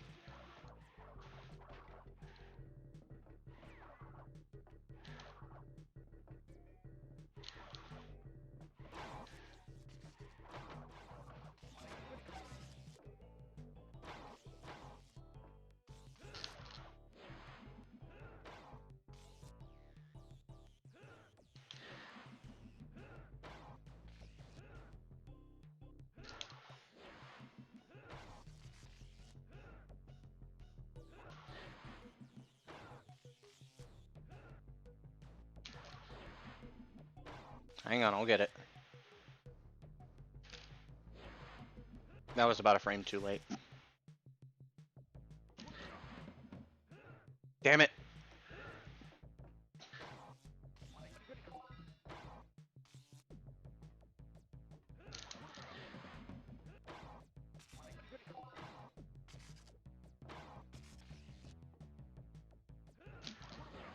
Damn it.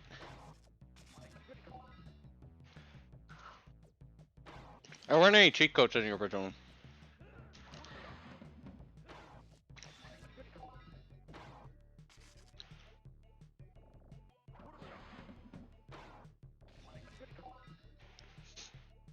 Okay, it seems I can't get it this way, so I'll get mini Crash the other way. That way is frame perfect. But there is another way. Max Live cheat code would be useful, but it wasn't in the original.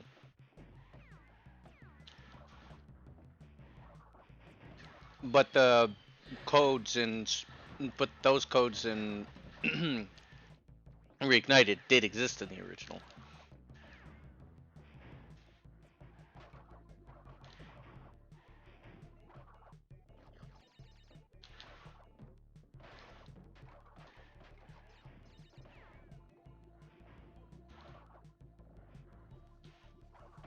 Ah, wasn't in the middle.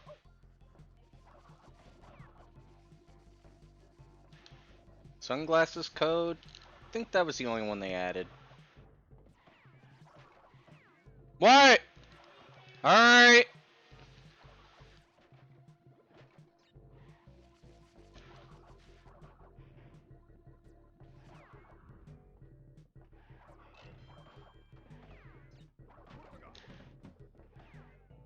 Wait, I died? When did I die?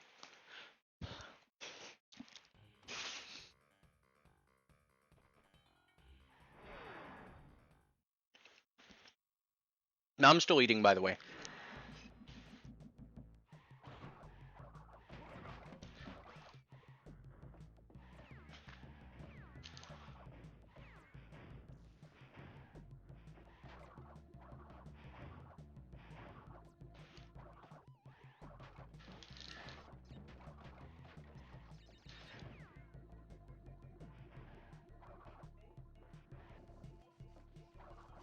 I'm almost done.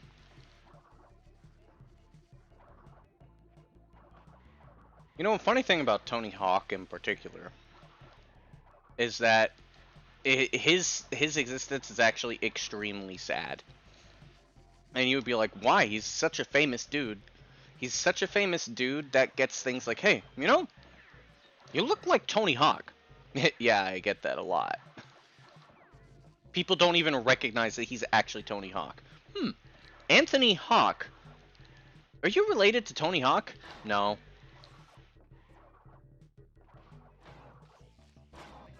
People don't even realize that it's him.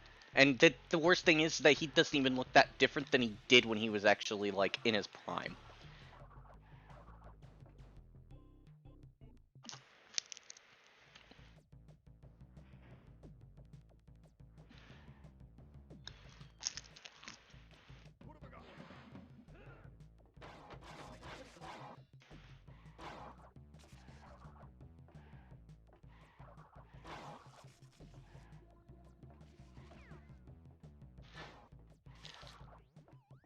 Hmm? Hmm?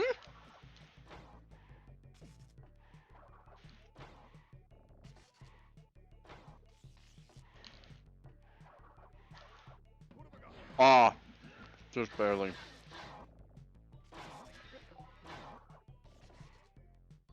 Okay, Klaxy, I think I'm gonna get it this time. You ready?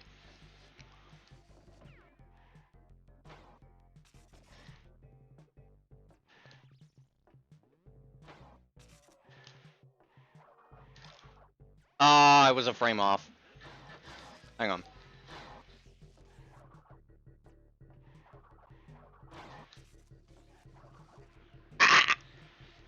I'm dead as fuck.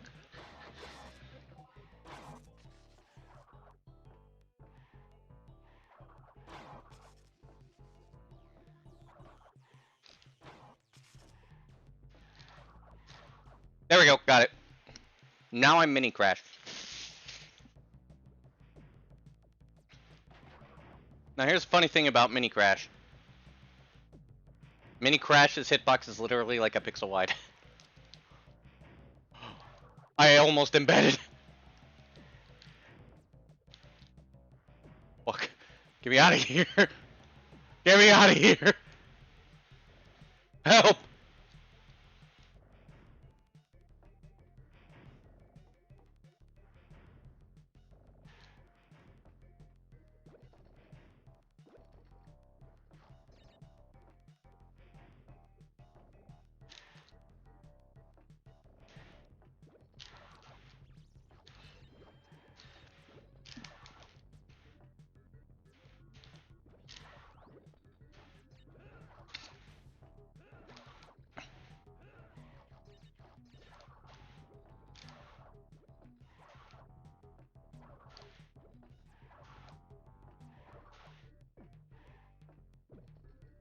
Oh yeah, it does. Crash's state isn't like... It just interrupts the... All it does is just interrupts the script that tells the game to, like... All it does is just interrupt the script that tells the game to, like...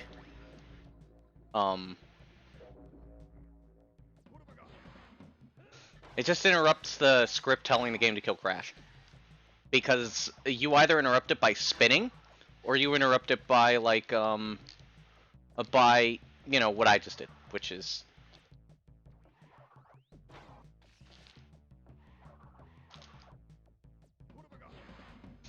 Which is like go onto a death route platform, because you can't die while on a death route platform.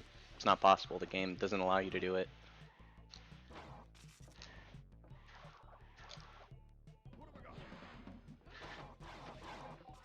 So you could do some pretty neat stuff with it, like say for instance in Spaced Out, you can actually skip all, pretty much all of the gem platforms, except for one, I think.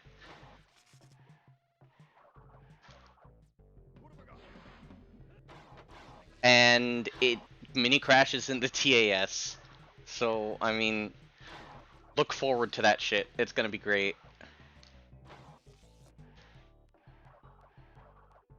I did help Boomfan a little bit with the crash, with the 100% TAS. A couple strats were mine. But he pretty much did all the work himself. It's just that, you know, sometimes I was awake at like 5 a.m. or some shit, and then I was like, hey, you working on the TAS? He's like, yup. Can I see? Okay.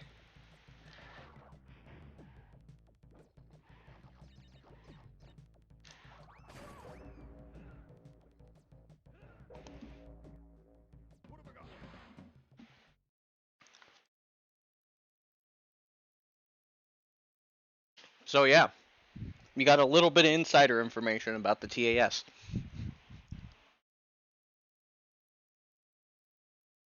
I mean, he spent like 3 or 4 months on it. Something like that. I think. Maybe it was just a month. But I'm pretty sure it was 3 or 4 months. He got stuck pretty hard on Warp 2 Snowbiz until I gave him like a really stupid idea, which worked.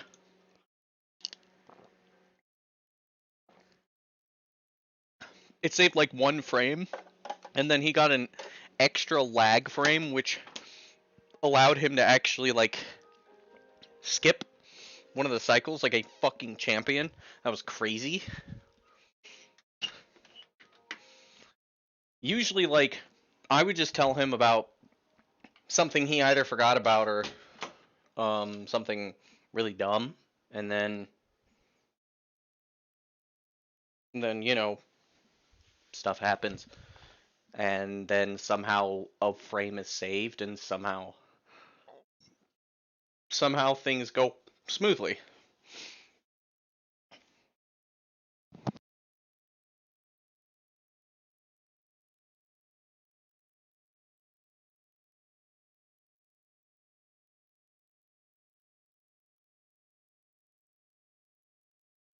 I'm just about to do runs, by the way. I'm almost done. I didn't really practice Warp 5, but I mean, it doesn't really matter. I'm not going to get to Warp 5 anyways, and even if I do, I'm not going to be on PB pace. There's a 0% chance. I'm still not fully warmed up yet.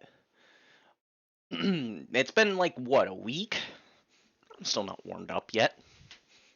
Not close to it. Well, I am close to it, but still.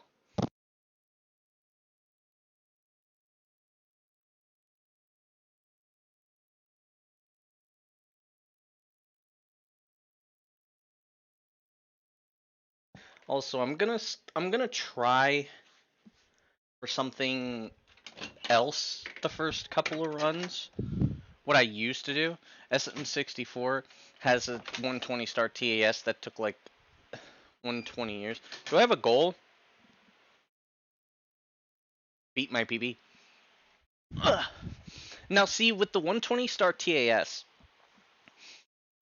you also have to bear in mind that with N6 SM64, that game is people are constantly like finding ways to improve the game. Literally constantly. There's no stop to things that are being found.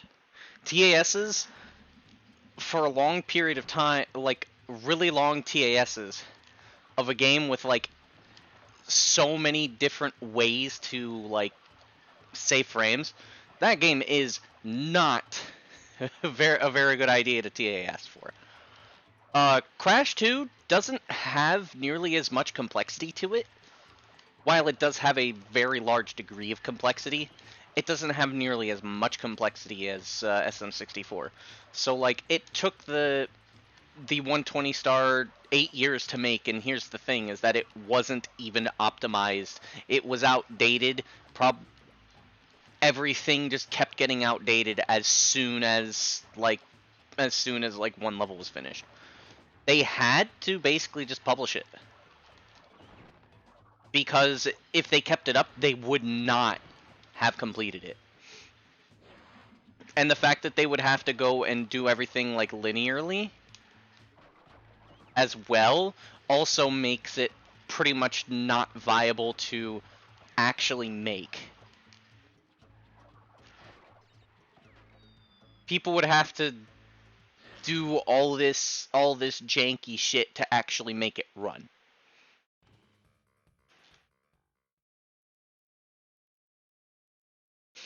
And here's the thing, is that like SM64 nowadays, like, it can't get nearly as outdated as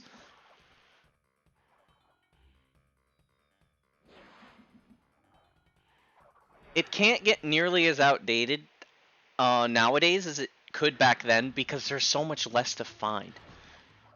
But even then, it still gets outdated very rapidly, because people are like always finding new things.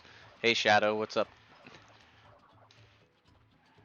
People are always finding new things.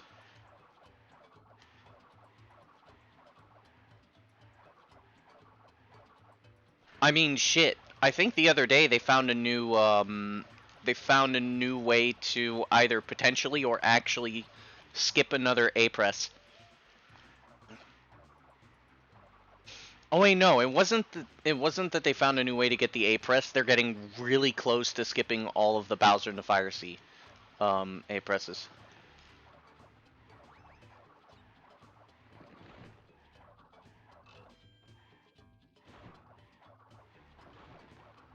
You're on top of one of those ramps that requires you to press A to spin with a skateboard. I have no idea what that is.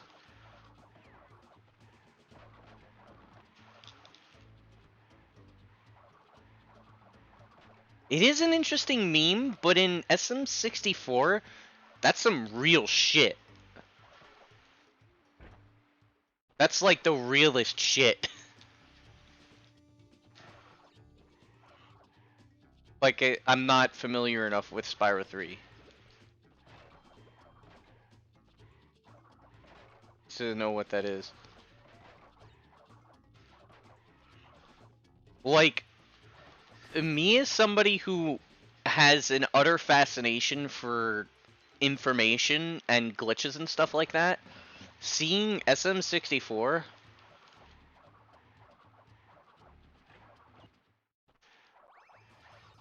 is like, to me, that's awesome. Oh yeah, the watch for rolling rocks and half an A-press. See, here's the funny thing, is that I even referenced that a couple days ago, because a friend of mine who's he's a Mexican Halo content creator called Pedrogas. And he was asking me for like how to explain a specific mechanic that was going on. And I referenced watch for rolling rocks in half an A-press.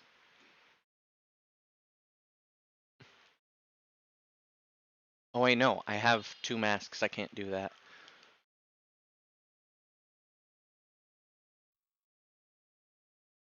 Because parallel universes, that kind of mechanic is actually a lot more universal to video games than you would think. Not the parallel universes part, but how you go between parallel universes by gathering speed. And how, like, clipping through objects works in Mario 64. That's how clipping through objects works in literally any game. If you go fast enough to avoid collision checks, you will go through the object in any game ever. It just is a matter of whether or not you actually can achieve that speed. I see. Oh shit, I over zigzagged. So when you go into like a game and you see somebody clip through something, 90% of the time that's how it's going to work. Either that, I see. Either that or it's lag and the game just did not function on that same frame. Those are the two most common occurrences of clips. It didn't load, or you were going too fast to where the game didn't know what to do. That's how most collision works in games.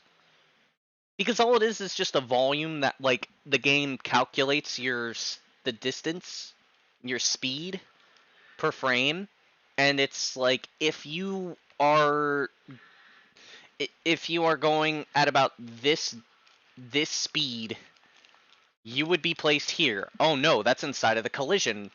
Yeah, we can't do that. And then it just pushes you back. That's how all collision works in video games, pretty much. The way to clip through things is by going past that little thing. You go too fast for it to stop you. There you go. Sometimes there's certain things where there's too much collision and then it does some dumb shit, or like things deload or all this other stuff. But at the end of the day, that is essentially the mechanic behind almost every single one. So, watching for Rolling Rock, Spyro proxies are an example of that. Not exactly what I was talking about, but yes, they are an example of that. When you get stuck inside of the collision, because sometimes you get put inside the collision in a place you're not supposed to be in, and the game tries to push you out, but it can't easily do that because it's inside of a collision volume, so it has to apply speed to the character, thus causing you to launch so fast and so far.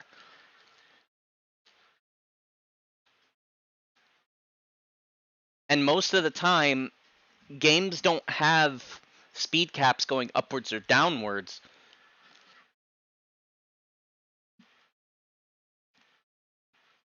So, like, it will try to push you up or down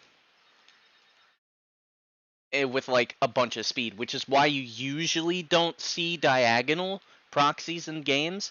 Some games you do, most you don't. For 2D games, it's a different story, but this is essentially how it works for 3D games.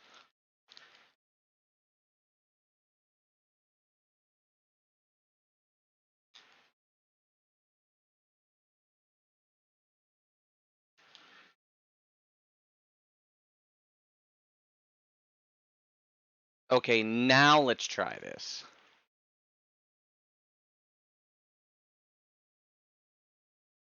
Hang on. Why is my scene wrong?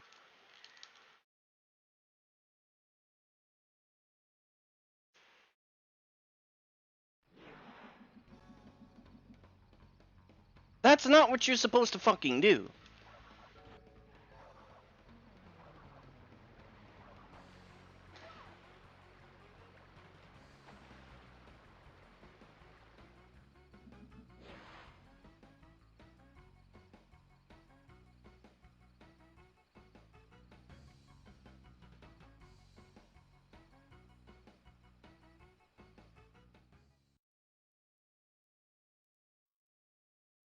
Oh yeah, those AIs.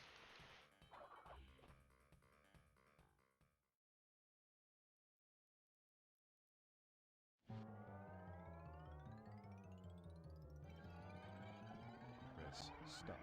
I don't know why the hell it was doing that. it's not so much that AIs have twisted senses of humor, it's just trying to mimic things that it sees based off of neural networks. Very, very simple neural networks. AIs don't think. They take data and they literally spit it out.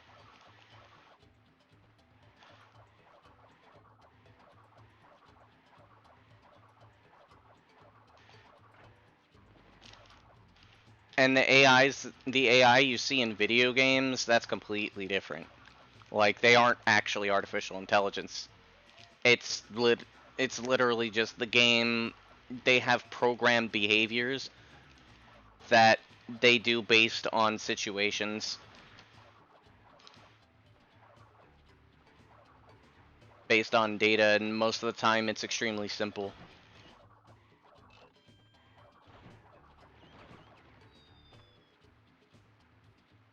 Like, if you... Oh, what the fuck was the name of that one? I don't remember what it was called, but there was this one where you could just type in and then it would respond to you. But 100%, that was also... 100% that was also, like, just data.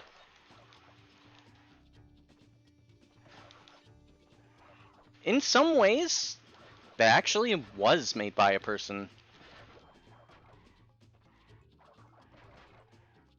Because it would analyze certain like behavioral patterns in text.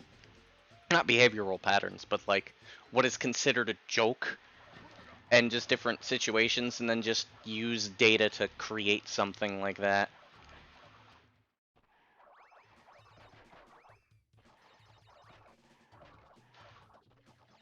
You would think that AIs are extremely complicated. In fact, they're not.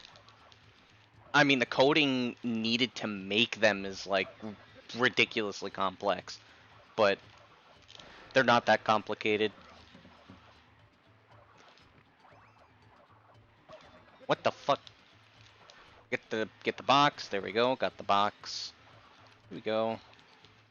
Spin. There we go.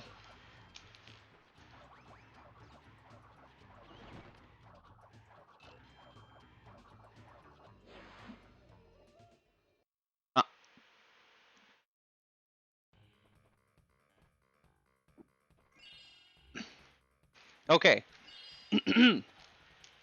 Now I'm going... Son of a bitch. I'm going to attempt to do the route that I did where I got my last sub 1330 and see if there's anything different about it.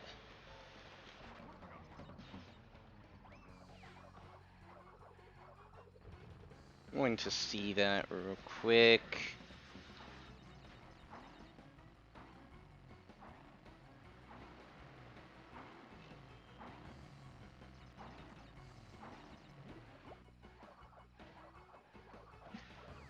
I kind of like the cycles, but I'm not sure why I chose this route. Because I actually, in my PB splits, I actually like just... I didn't even go on a route of any kind.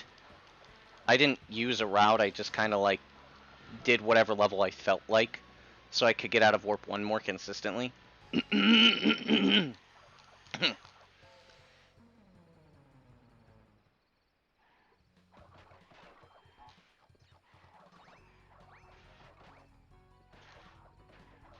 we go. And right now I'm just checking to see the route that I did where I got my last sub 1330 back in 2016. It was actually 5 years ago.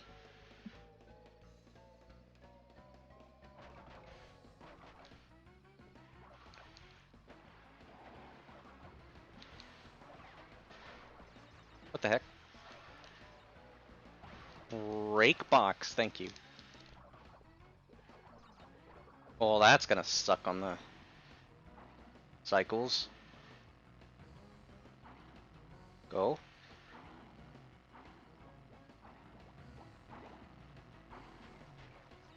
There we go.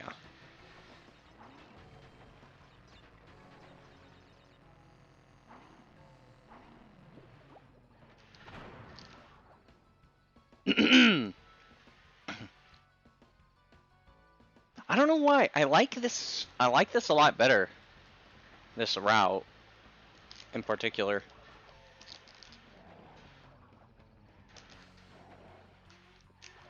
Game dropped input, or it delayed the input. Actually, that was an input delay.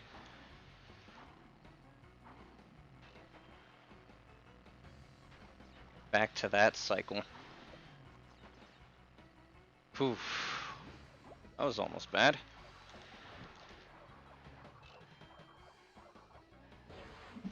I think after this I did Crash Dash, and then I did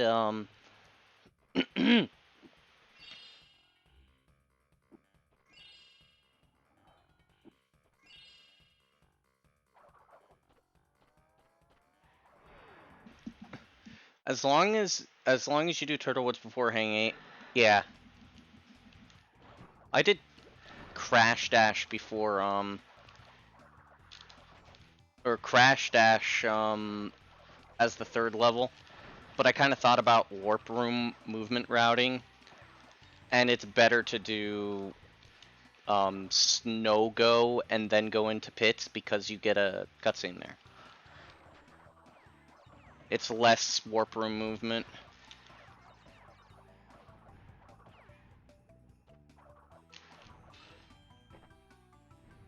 Should be fine. Yeah.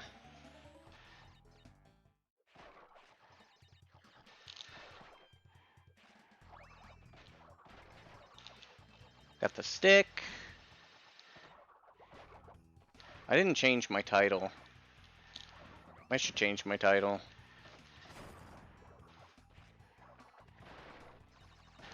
Okay.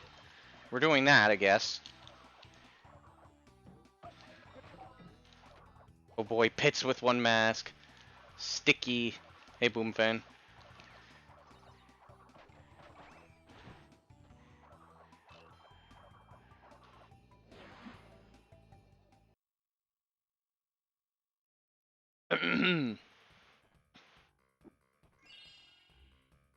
Actually, you know what?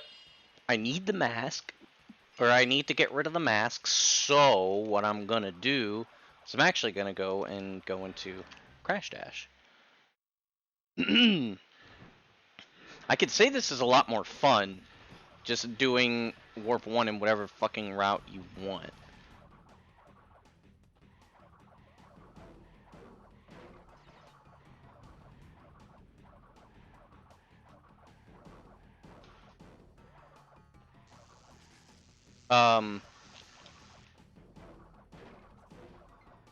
Wasn't paying attention to what the fuck I was doing.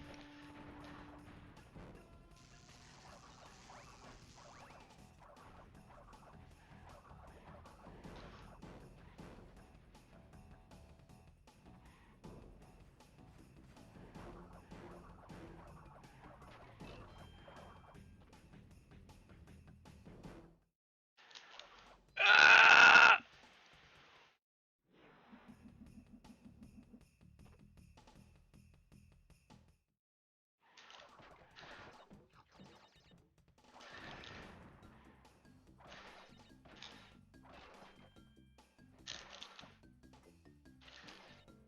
What the fuck was that? I had to think about that one. What the actual fuck?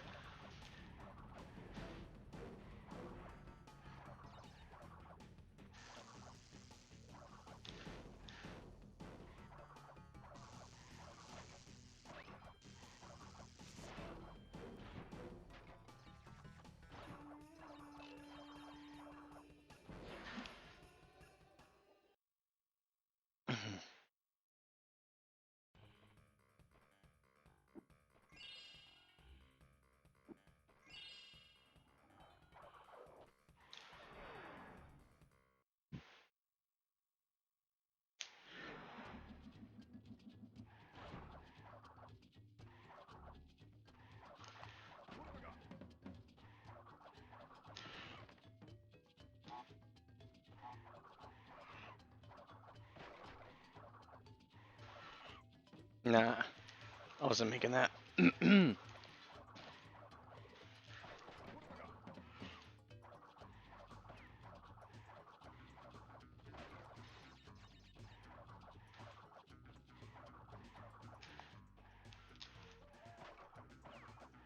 Watch this route, like, causes more lags, and then it's faster by default, and then it's like, what?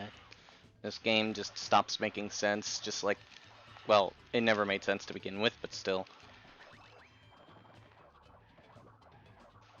That would be funny, though.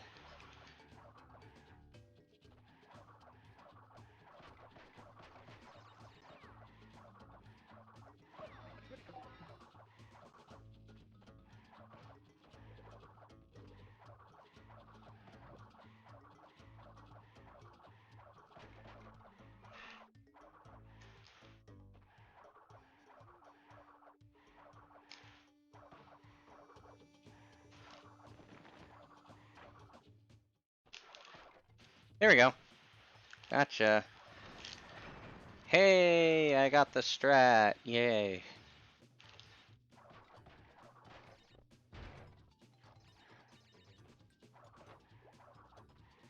Yeah.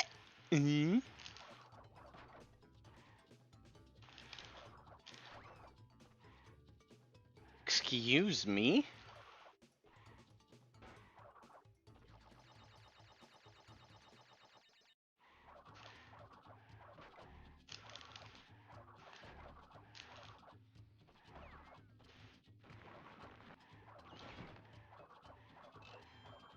Looks like this isn't even going to be a sub,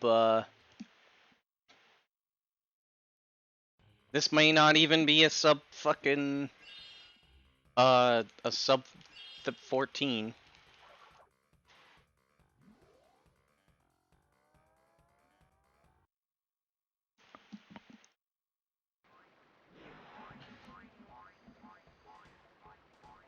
How is this a sub 14?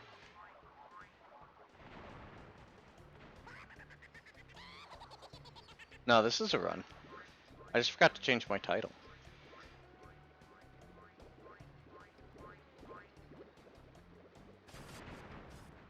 Changing it right now as we speak.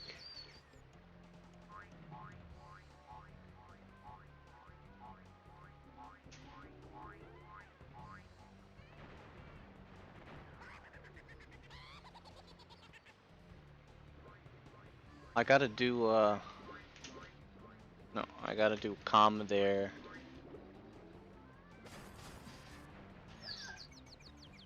Space. There you go. Title's updated.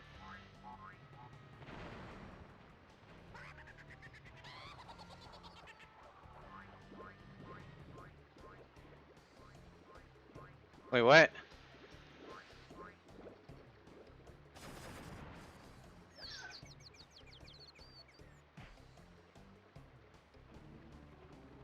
You know what? I can compare against this, I guess. How is this a sub 14? Do you know how much fucking time I lost?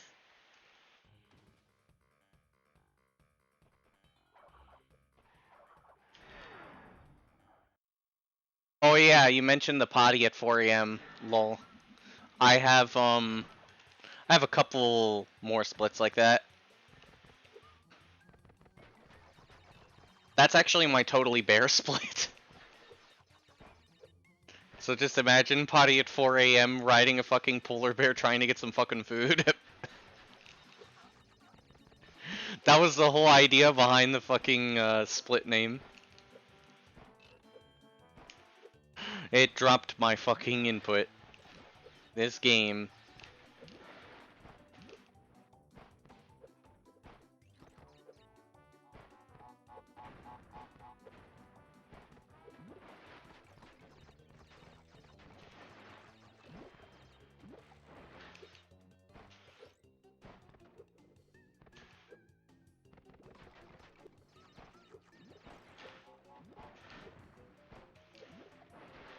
At least first try. Because of course it's not first try. It's never first try. Except when it is first try.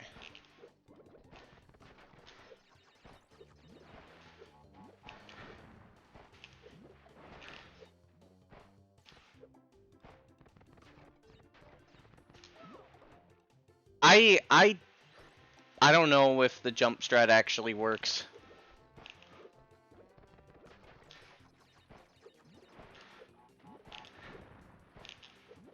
I don't know about that one, Chief.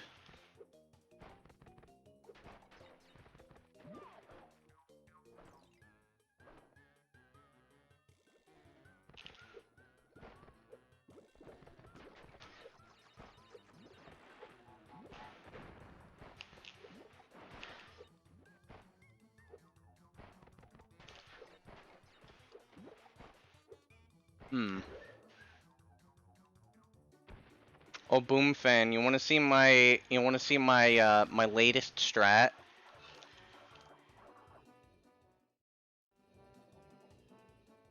I gotta show you my latest strat.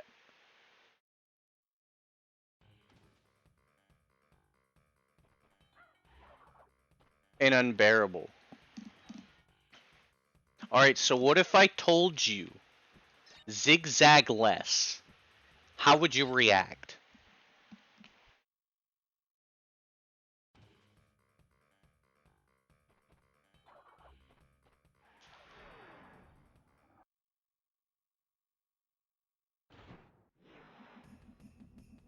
Depends on the spot. Alright, so let me get there first. Hey, ceiling strats. They actually work, wow.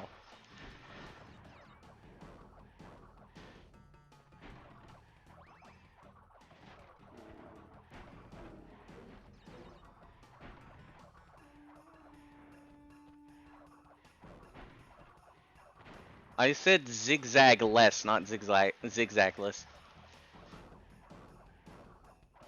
Alright, so, okay, we're in this part, right? I mean, you know, and then you just do the normal stuff, right? Like this. That's not normal.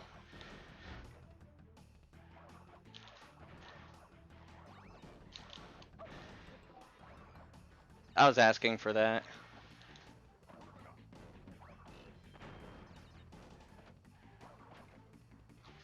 Alright, but then you get to this point, and then it's like, well, sometimes you don't want to zigzag, right?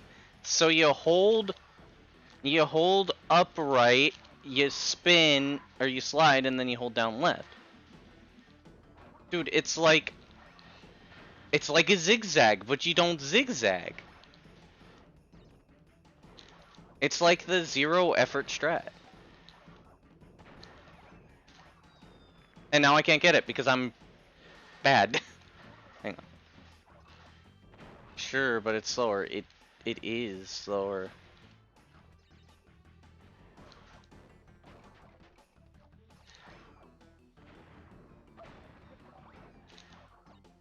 But what if you...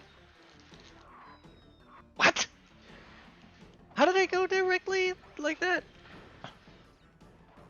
Starting off at a diagonal is not great, that is true.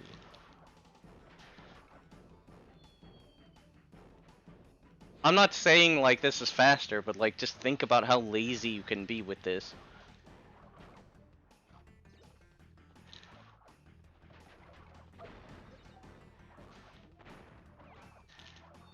And then I got an extended slide. But yeah, that's my new strat. I'm probably not gonna do it anymore though. Because it's bad. But it's a new strat. No laziness? Aw. The slide does cover less distance, yeah.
Sub 120, that's not bad.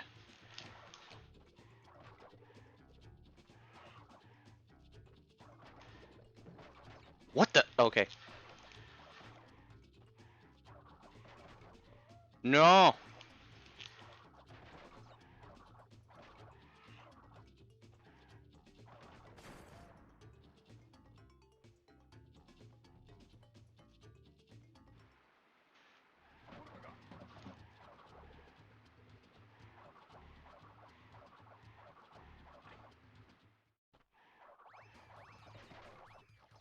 Oh no, slow strats.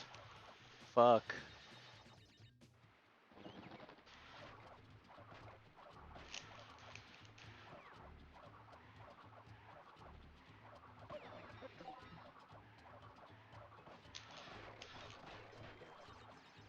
Break the box!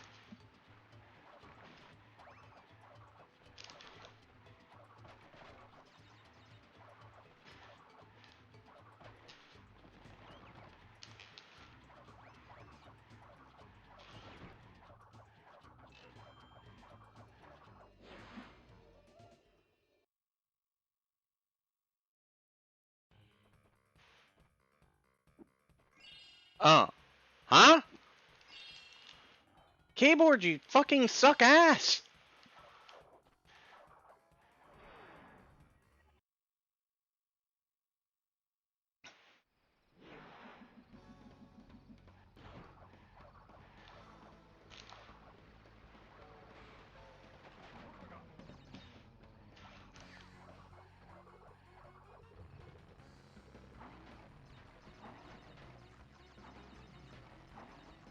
How do you do this part with D-pad? I don't understand.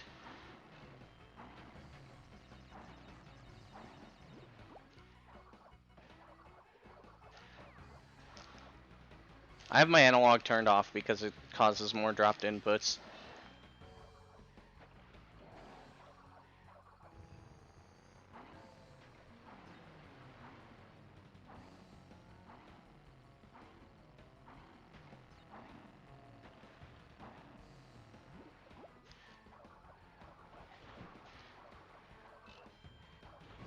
Hey, 21, that's not too bad.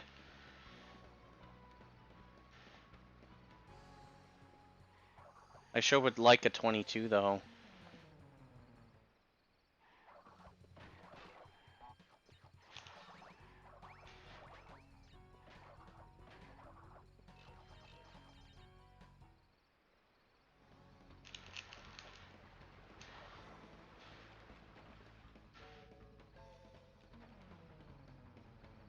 Seventeen's your best so far. Are you doing wall boosts?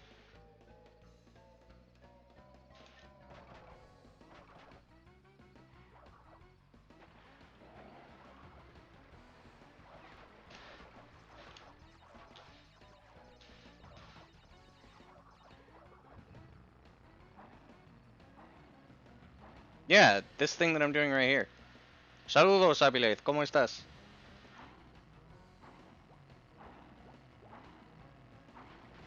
Holding up after you boost.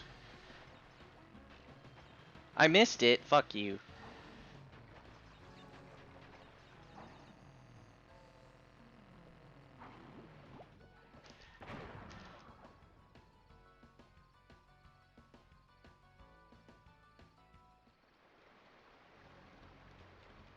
It's almost always holding up after you boost. Yeah, that sounds about right. Oh, yeah. Okay. Hey, look. I finally got a decent cycle here.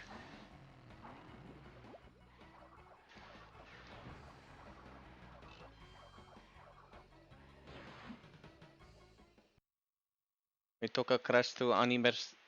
No sé.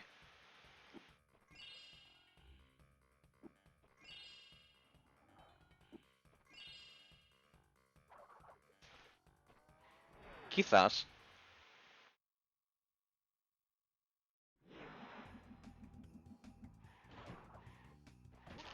A la puta madre, why?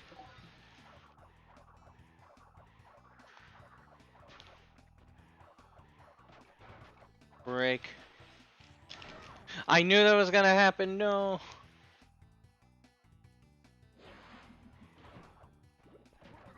Oh my fuck, blow up! Blow up! Yeah, but I don't like doing snow go first. And plus, it's not that hard of a level.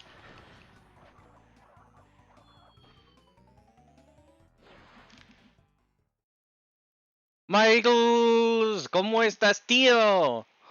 Joder.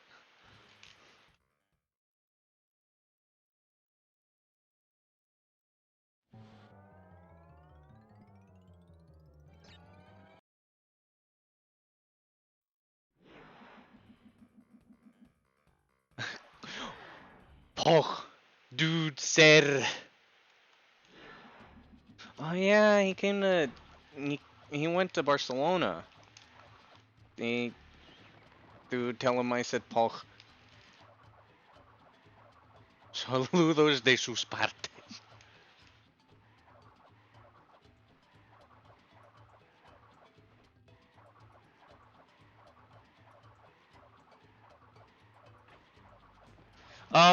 What day's the IRL Grupiton? Oh, you're the one is. What the fuck, dude? Oh, right, because of the Dude, what the fuck?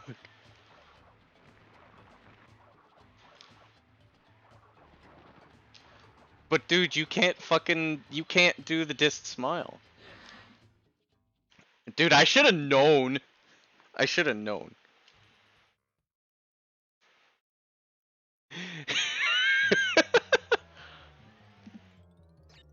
I legit should have fucking known, and I didn't.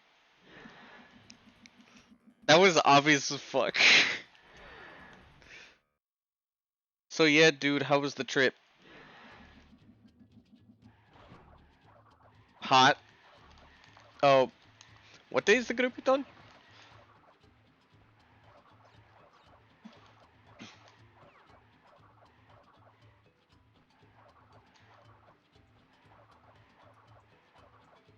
Dude, this weekend. Okay.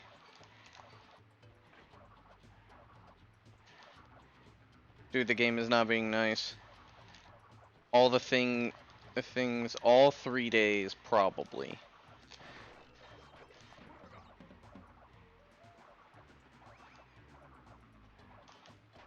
What the fuck? Why am I breaking boxes? I just noticed something was weird.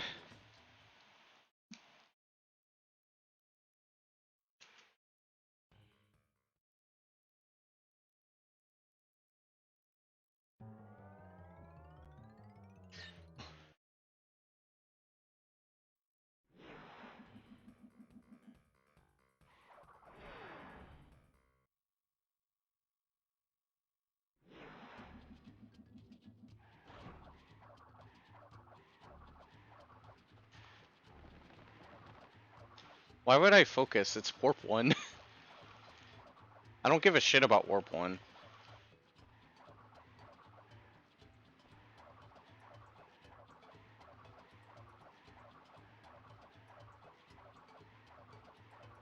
Why am I going into the mud? Because, I mean, it's not slow.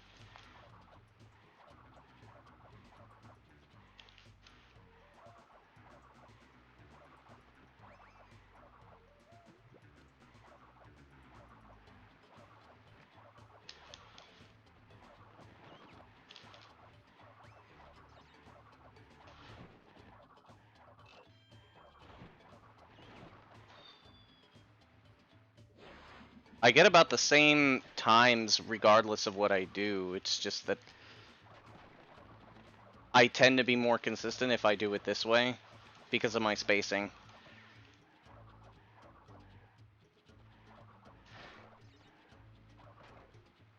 Like doing the other methods, I would get there around 120. Oh, come on! Dude, what the fuck?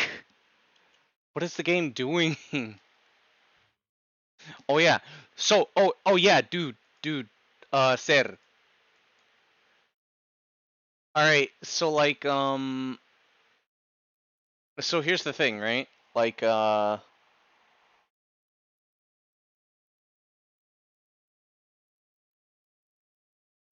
so here's the thing. I actually went and I took an assessment to see where I would be placed for Spanish, and I tested it out of all the core Spanish classes. It says that my approximate Zephyr rating is B1, which I know I'm more like B2. Didn't I tell you? I did tell you yesterday. Thought I didn't.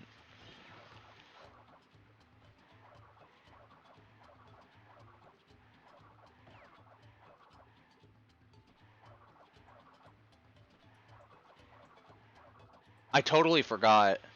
Dude, yesterday it was like,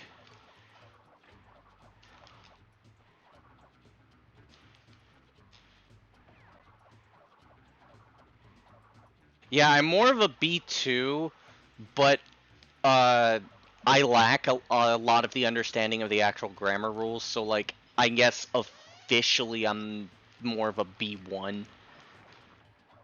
But like I am able to create very coherent things that a B2 would be able to do.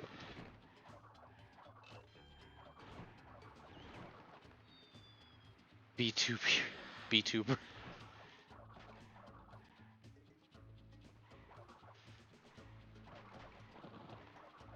Dude, the game is fucking mad at me right now.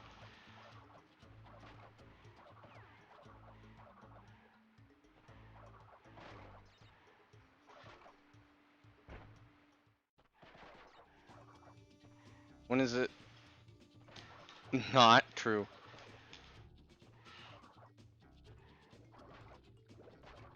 I should be leaving the I should be leaving this place by now.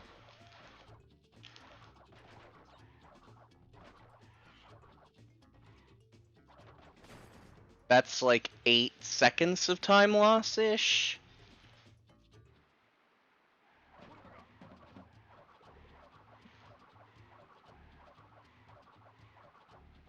Dude, I still didn't get the email for the Japanese assessment yet.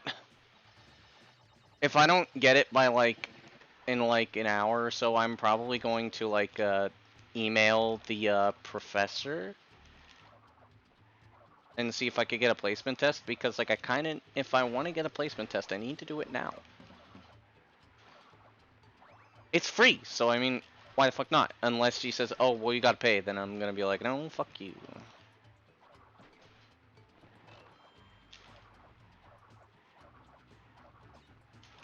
You know, I'm thinking today is not a good day for runs. Yeah, for some dumb reason, the game just does not want to cooperate today. I did get practice done. I got a almost sub 1350 warp 1, which I don't even understand how the fuck that was possible, because I lost like 20 seconds. But it's whatever. I'm actually going to end the stream now. There's just no fucking point. And I'll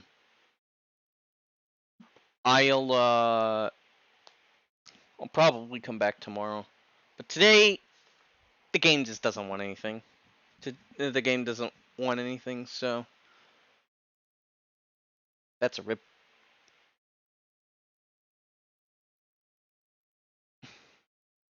Yeah, see ya.